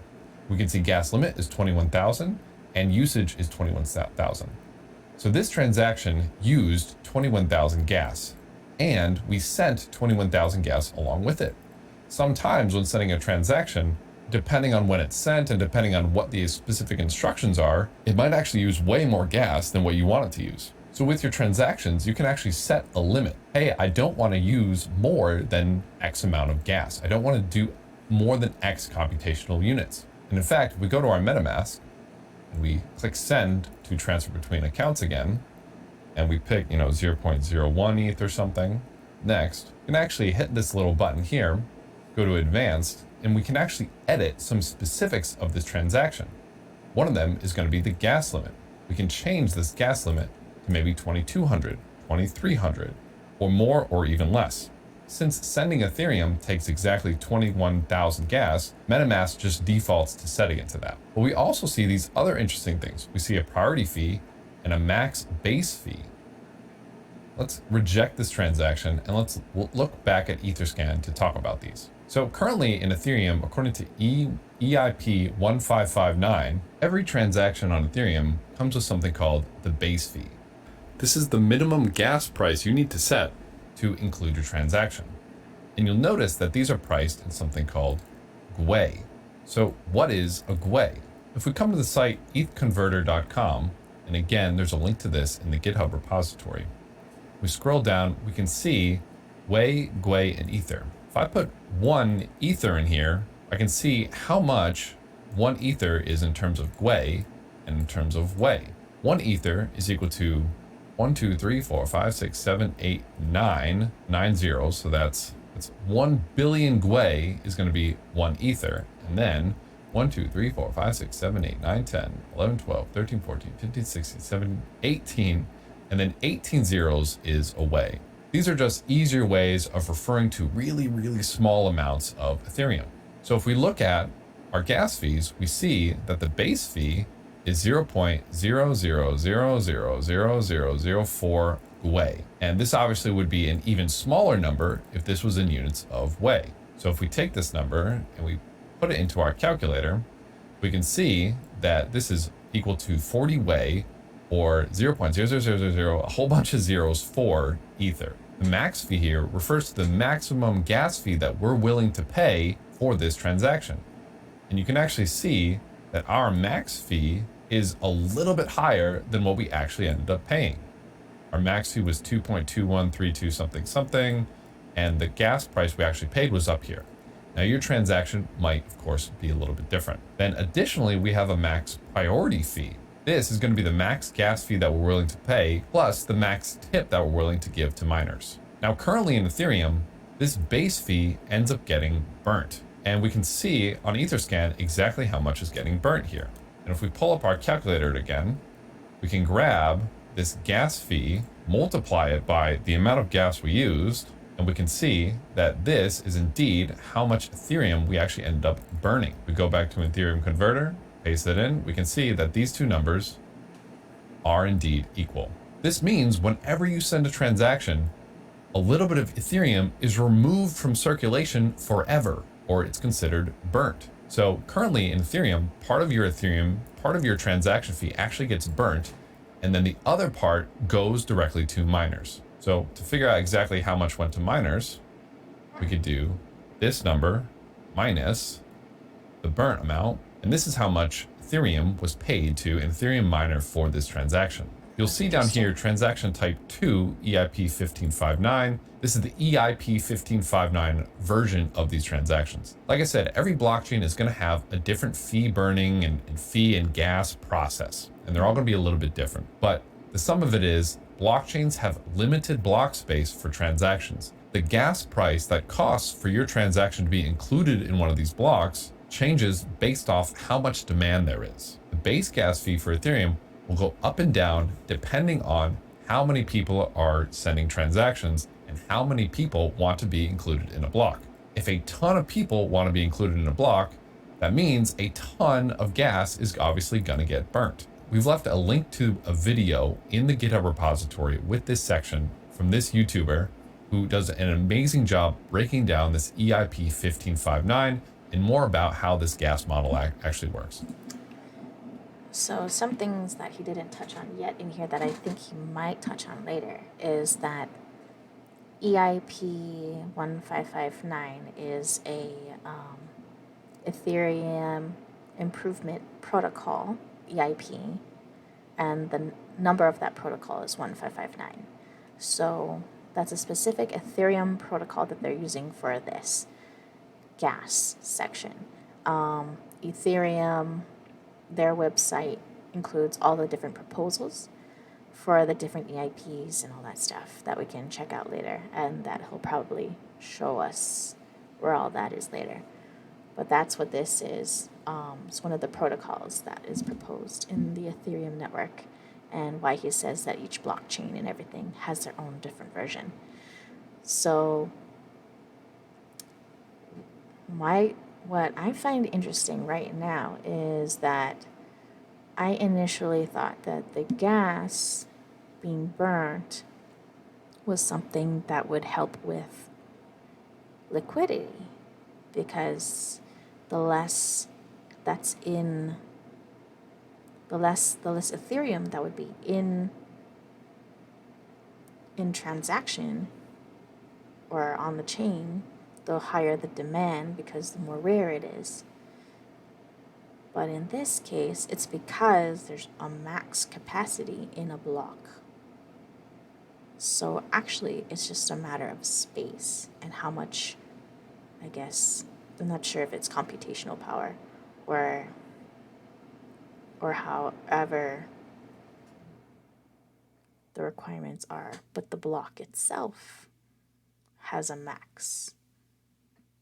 And so it compensates by burning, which I find is very interesting. I hadn't come across that explanation before, so I wanted to kind of like try to rephrase it in my head to see if I understand it.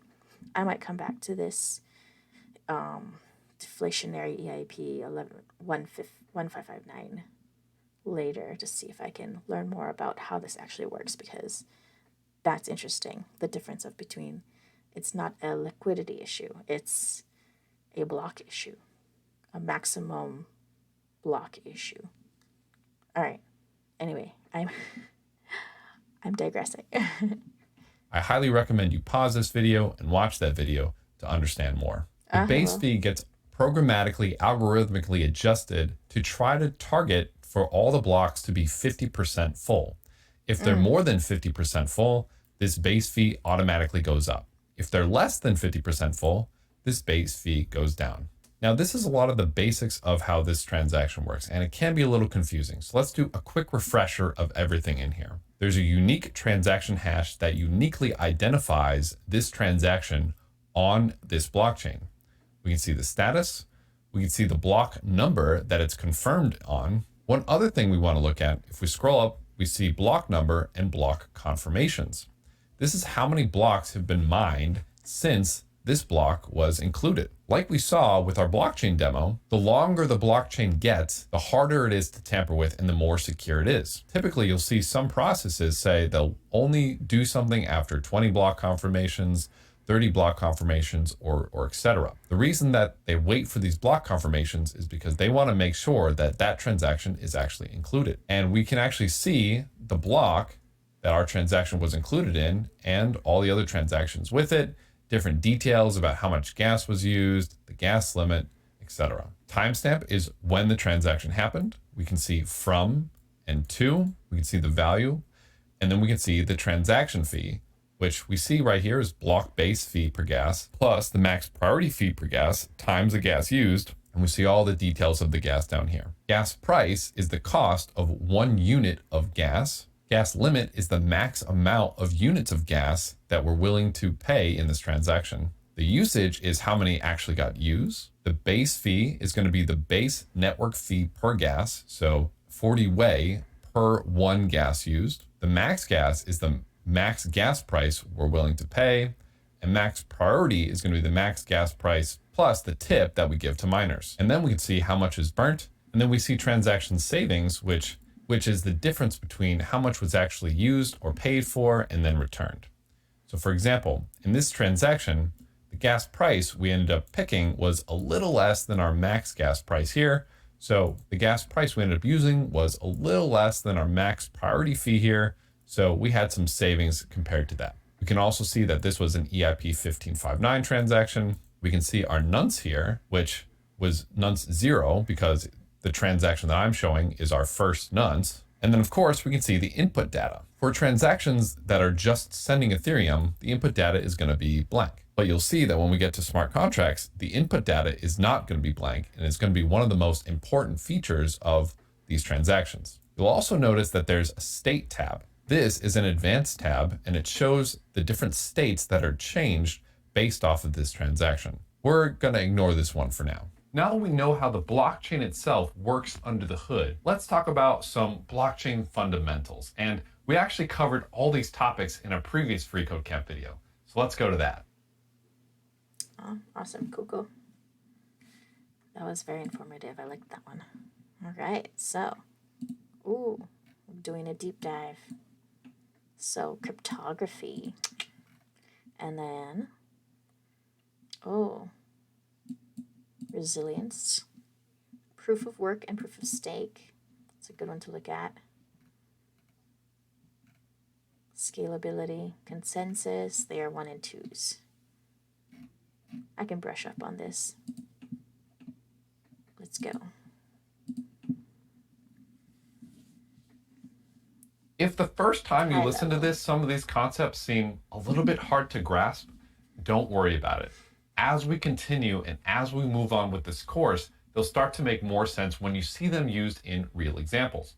I definitely would recommend going back and rewatching and re-listening to the parts that you don't quite get and asking questions in the discussions tab of the GitHub repository. Awesome. So now that we know all the cryptography pieces and all the little nitty gritties of how the blockchain actually works and how our signatures work and how everything sticks together, let's talk a little bit about how this works in actuality and what's really going on. Now, for a lot of this, each different blockchain has slightly different algorithms and slightly different metrics and criteria for doing a lot of this stuff. So when we're talking about these specific implementations, keep in mind the exact algorithm might be a little bit different, but the concepts are all still going to be exactly the same.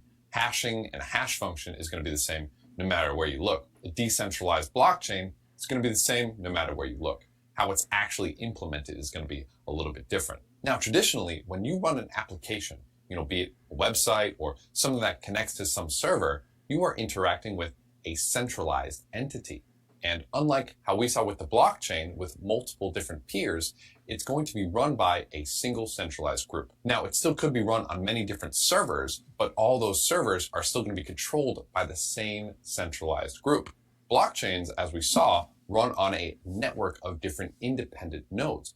When we saw peer A, peer B, peer C, those were different examples of different independent users running the blockchain technology on their own node. Now, when I use the term node, I'm usually referring to a single instance of a decentralized system. So when I say a single node, when I'm talking about a blockchain, I'm talking about one of those peer A's, peer B's, peer C's running that blockchain software. I'm talking about one server running this technology. And again, it's this network, it's this combination of these nodes interacting with each other that creates this entire blockchain.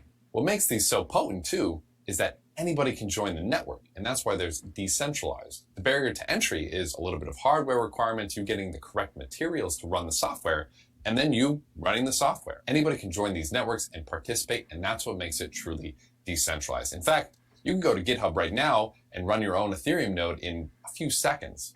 Now, in the traditional world, applications are run by centralized entities. And if that entity goes down, or is maliciously bribed, or decides that they want to shut off, they just can't, because they're the ones that control everything. Blockchains, by contrast, don't have this problem. If one node or one entity that runs several nodes goes down, since there are so many other independent nodes running that it doesn't matter. The blockchain and the system will persist so long as there is at least one node always running. And luckily for us, most of the most popular chains like Bitcoin and Ethereum have thousands and thousands of nodes. And as we showed in our demo, if one node acts maliciously, all the other nodes will ignore that node and kick that out or even punish it in some systems, because they can easily check everybody else's node and see, okay, this one is out of sync with the majority. And yes, majority rules when it comes to the blockchain. Each blockchain keeps a full list of every transaction and interaction that's happened on that blockchain. And we saw if a node tries to act maliciously, then all their hashes are going to be way out of whack and they're not going to match everybody else. This gives blockchains this incredibly potent immutability trait where nothing can be changed or corrupted. So in essence, we can think of a blockchain as a decentralized database. And with Ethereum, it has an extra additional feature where it also can do computation in a decentralized manner. Now let's talk consensus, proof of work, and proof of stake, because you've probably heard these before and they're really important to how these blockchains actually work. When we went through that blockchain example and we did that mining feature, this is what's known as proof of work. Proof of work and proof of stake fall under this umbrella of consensus. And consensus is a really important topic when it comes to blockchains. Consensus is defined as the mechanism used to reach an agreement on the state or a single value on the blockchain, especially in a decentralized system. I briefly alluded to this consensus mechanism in our blockchain example when I said if one changes something and the other two don't, then majority will rule and kick that one out. This is part of that consensus mechanism. Now, very roughly, a consensus protocol in a blockchain or decentralized system can be broken down into two pieces: a chain selection algorithm and a Sybil resistance mechanism. That mining piece that we were doing, or the proof of work algorithm, is what's known as a Sybil resistance mechanism. And this is what Ethereum and Bitcoin currently use. Please note that depending on when you're watching this, if ETH2 is out, then it's no longer proof of work. It's now ETH2. Now, proof of work is known as a Sybil resistance mechanism because it defines a way to figure out who is the block author. Which node is going to be the node who did the work to find that mine and be the author of that block, so all the other nodes can verify that it's accurate. Sybil resistance is a blockchain's ability to defend against users creating a large number of pseudo-anonymous identities to gain a disproportionately advantageous influence over said system.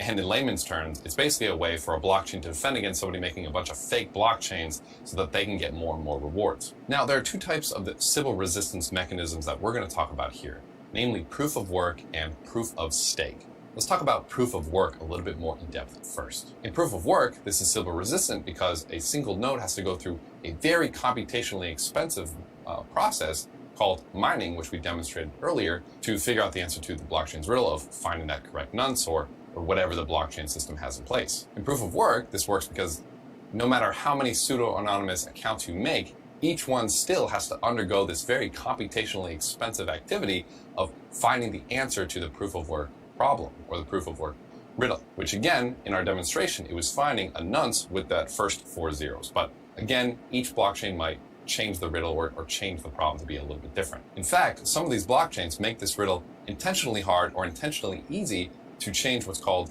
the block time. The block time is how long it takes between blocks being published, and it's proportional to how hard these algorithms are. So these problems actually can change depending on how long they want the block time to be. If a system wants the block time to be very, very long, they just make the problem very, very hard. If they want it to be very short, they make the problem a lot easier. We'll talk about Sybil attacks in a little bit and how they can affect the system.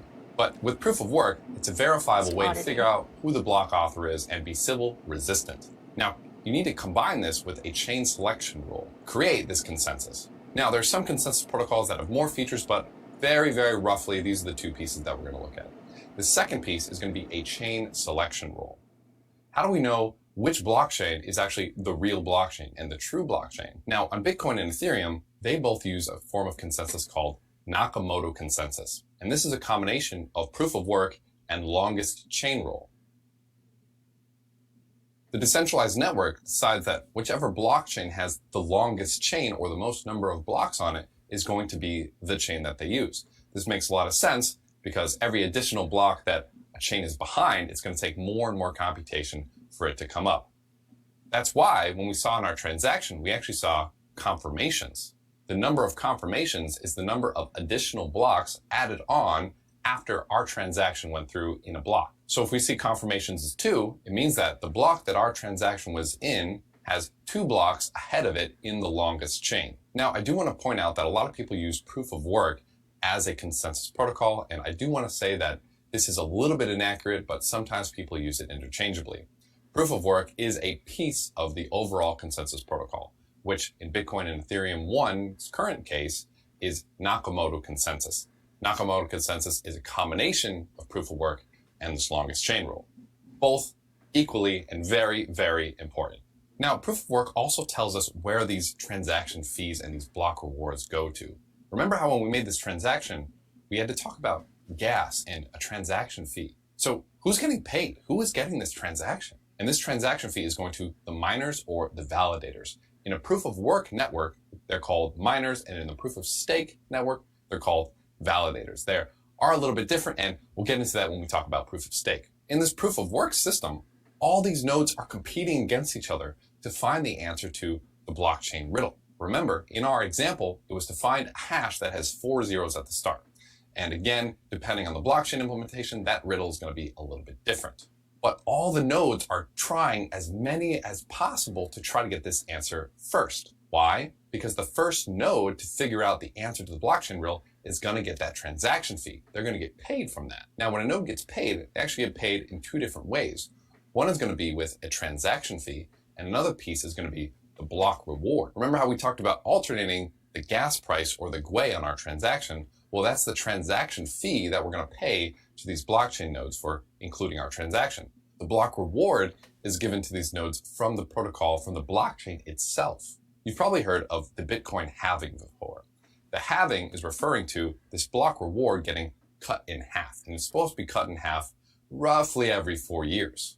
This block reward increases the circulating amount of whatever cryptocurrency that is being rewarded. For example, on Ethereum, the block reward is giving out Ethereum, and on Bitcoin, the block reward is giving out Bitcoin. So these nodes are competing against each other to be the first one to find this transaction, to be the first one to find the answer to this problem, so that they can be the ones to win both this block reward and your transaction fee. Some blockchains, like Bitcoin, for example, have a set time when they're no longer going to give out block rewards, and the miners or the nodes are only going to get paid from transaction fees. Now, this gas fee, again, is paid by whoever initialized the transaction. When we got our funds from the faucet, there was some server and somebody else was paying the transaction fee for us. However, when we sent Ether from one account to another, our first account actually paid some transaction fee to send that Ether. In proof of stake, there's also a gas fee, but it's paid out to validators instead of miners. And we'll talk about that in a little bit. Now let's talk about two types of attacks that can happen in these blocks. This part is interesting because we now have account abstraction, which also allows, with ERC 4337, the ability to pay gas for the user who's initiating the transaction. So a gasless transaction. So even then, this is slightly outdated. So just a little note there. I mean, we just literally just opened up this this school like a week ago, and that's a little tidbit that's not quite in this video just yet, which they'll probably talk about later, since this is a 4337 is a new technology that hasn't been widely implemented just yet. It's brand new, so interesting stuff. Blockchain worlds. Let's talk about the first one being the Sybil attack. Here we go. The Sybil attack is when a user creates a whole bunch of pseudo-anonymous accounts to try to influence a network. Now, obviously, on Bitcoin and Ethereum, this is really, really difficult because the user needs to do all this work in proof of work or have a ton of collateral in proof of stake, which again, we'll talk about in a bit. The other more prevalent attack is what's known as a 51% attack. Now, as we saw as part of our consensus protocol, these blockchains are going to agree that the longest chain is the one that they're going to go with, so long as it matches up with 51% of the rest of the network. This means that if you have the longest chain and you have more than 51% of the rest of the network, you can do what's called a fork in the network and bring the network onto your now longest chain. Now, Sybil attacks obviously are when a single node or a single entity tries to affect the decentrality of the network by pretending to be multiple different people, although they're just the same person or entity. And like I said, it's really difficult to do in proof of work and proof of stake. So you can see now that blockchains are very democratic. Whichever blockchain has the most buy-in and is the longest is the blockchain that the whole system is going to corroborate. When nodes produce a new block and add it to the longest chain, the other nodes will follow this longest chain that the rest of the network is agreeing with, add those blocks to their chain, and follow up.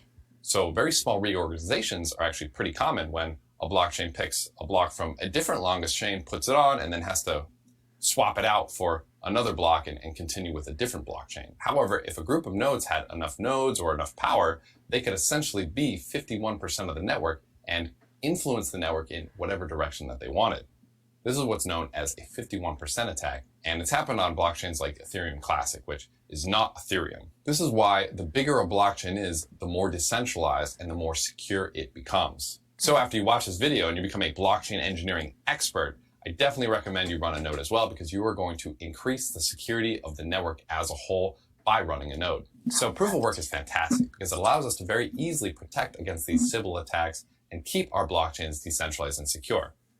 However, it has some drawbacks as well. Proof of work costs a lot of electricity because every single node is running as fast as they can to win this race to get the rewards. This leads to, obviously, an environmental impact. Now, since proof of work and Nakamoto consensus, a lot of other protocols have taken this idea and gone in a different direction with a different Sybil resistance protocol. A lot of them with the intention to be a lot more environmentally friendly.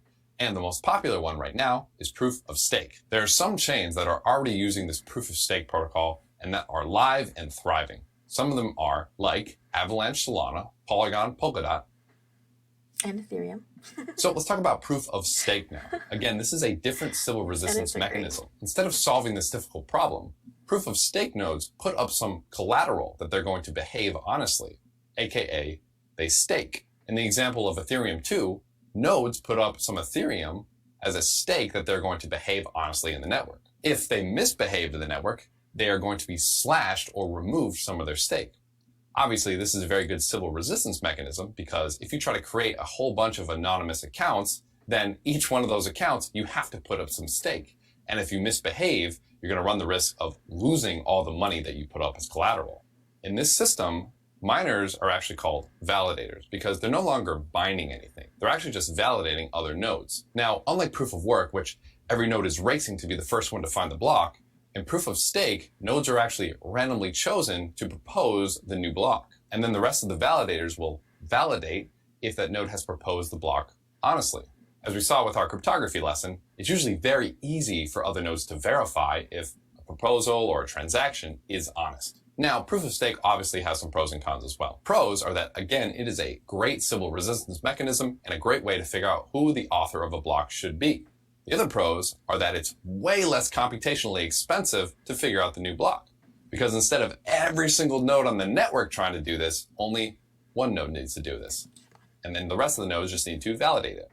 The cons are that it's usually considered a slightly less decentralized network due to the upfront staking costs it costs to participate. Now, this gets into a little bit of a philosophical battle on how decentralized is decentralized enough, and I think that's up to the community to decide. And as we progress, I think we'll learn more and more about how decentralized is decentralized enough. The general consensus amongst blockchain engineers, though, is that proof of stake is very, very decentralized and very secure. Now, there's another term that might be the first time you heard it, a layer one. We're going to talk about layer ones and layer twos in terms of scalability really quickly as well.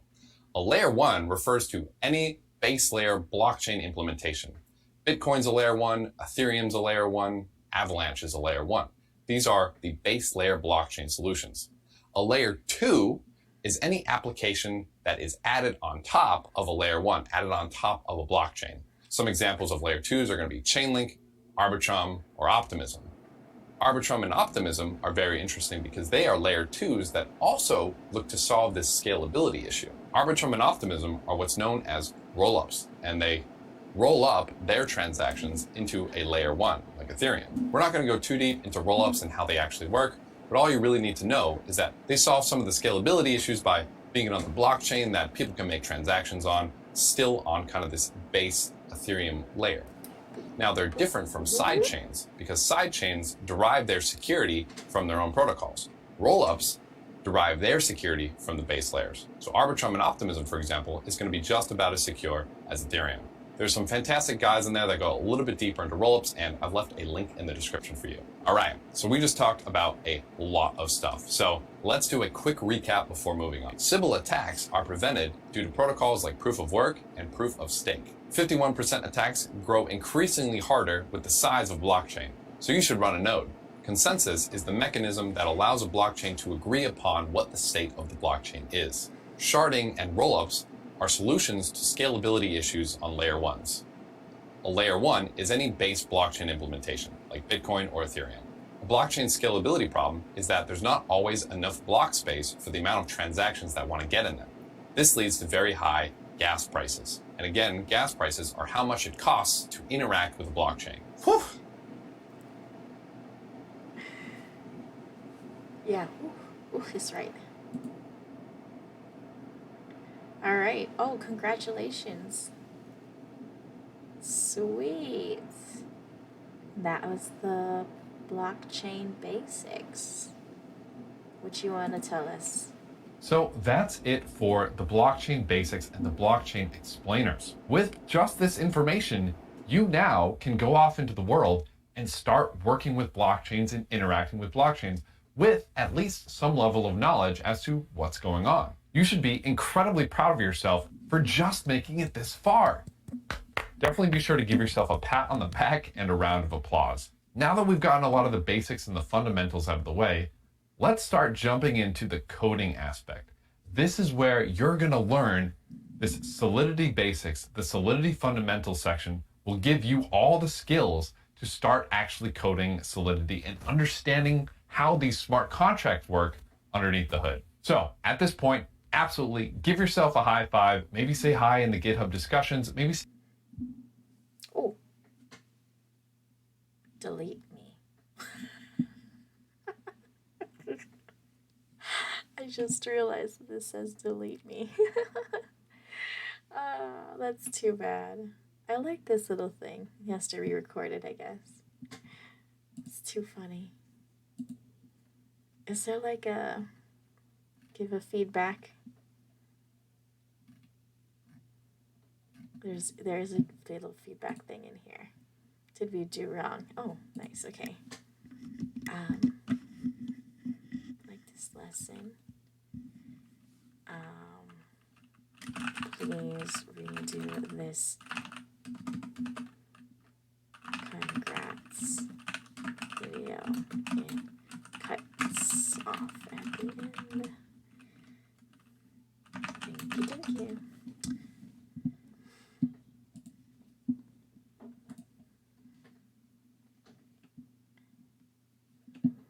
Actually, I'm gonna go back to complete course. Sweet. So basics is done. I think it was this one. It had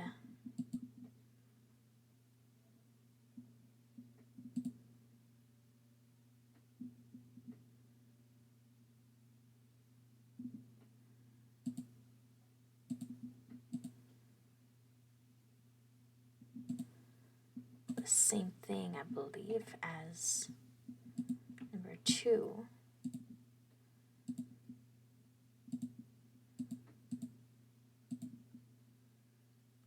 Yeah.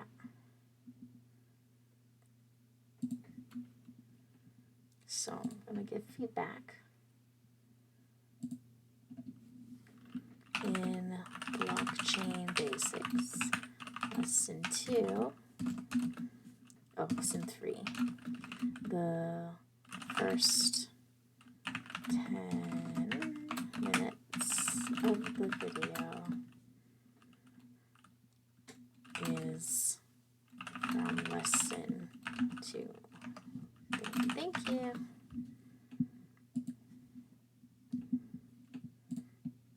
Cool. Let's go home. And that was blockchain basics. So, I don't know if I'm going to do Solidity just yet, but I'm super glad to see that this one is done. Feels good. I'll make a separate recording for that one, and see you guys at the next one.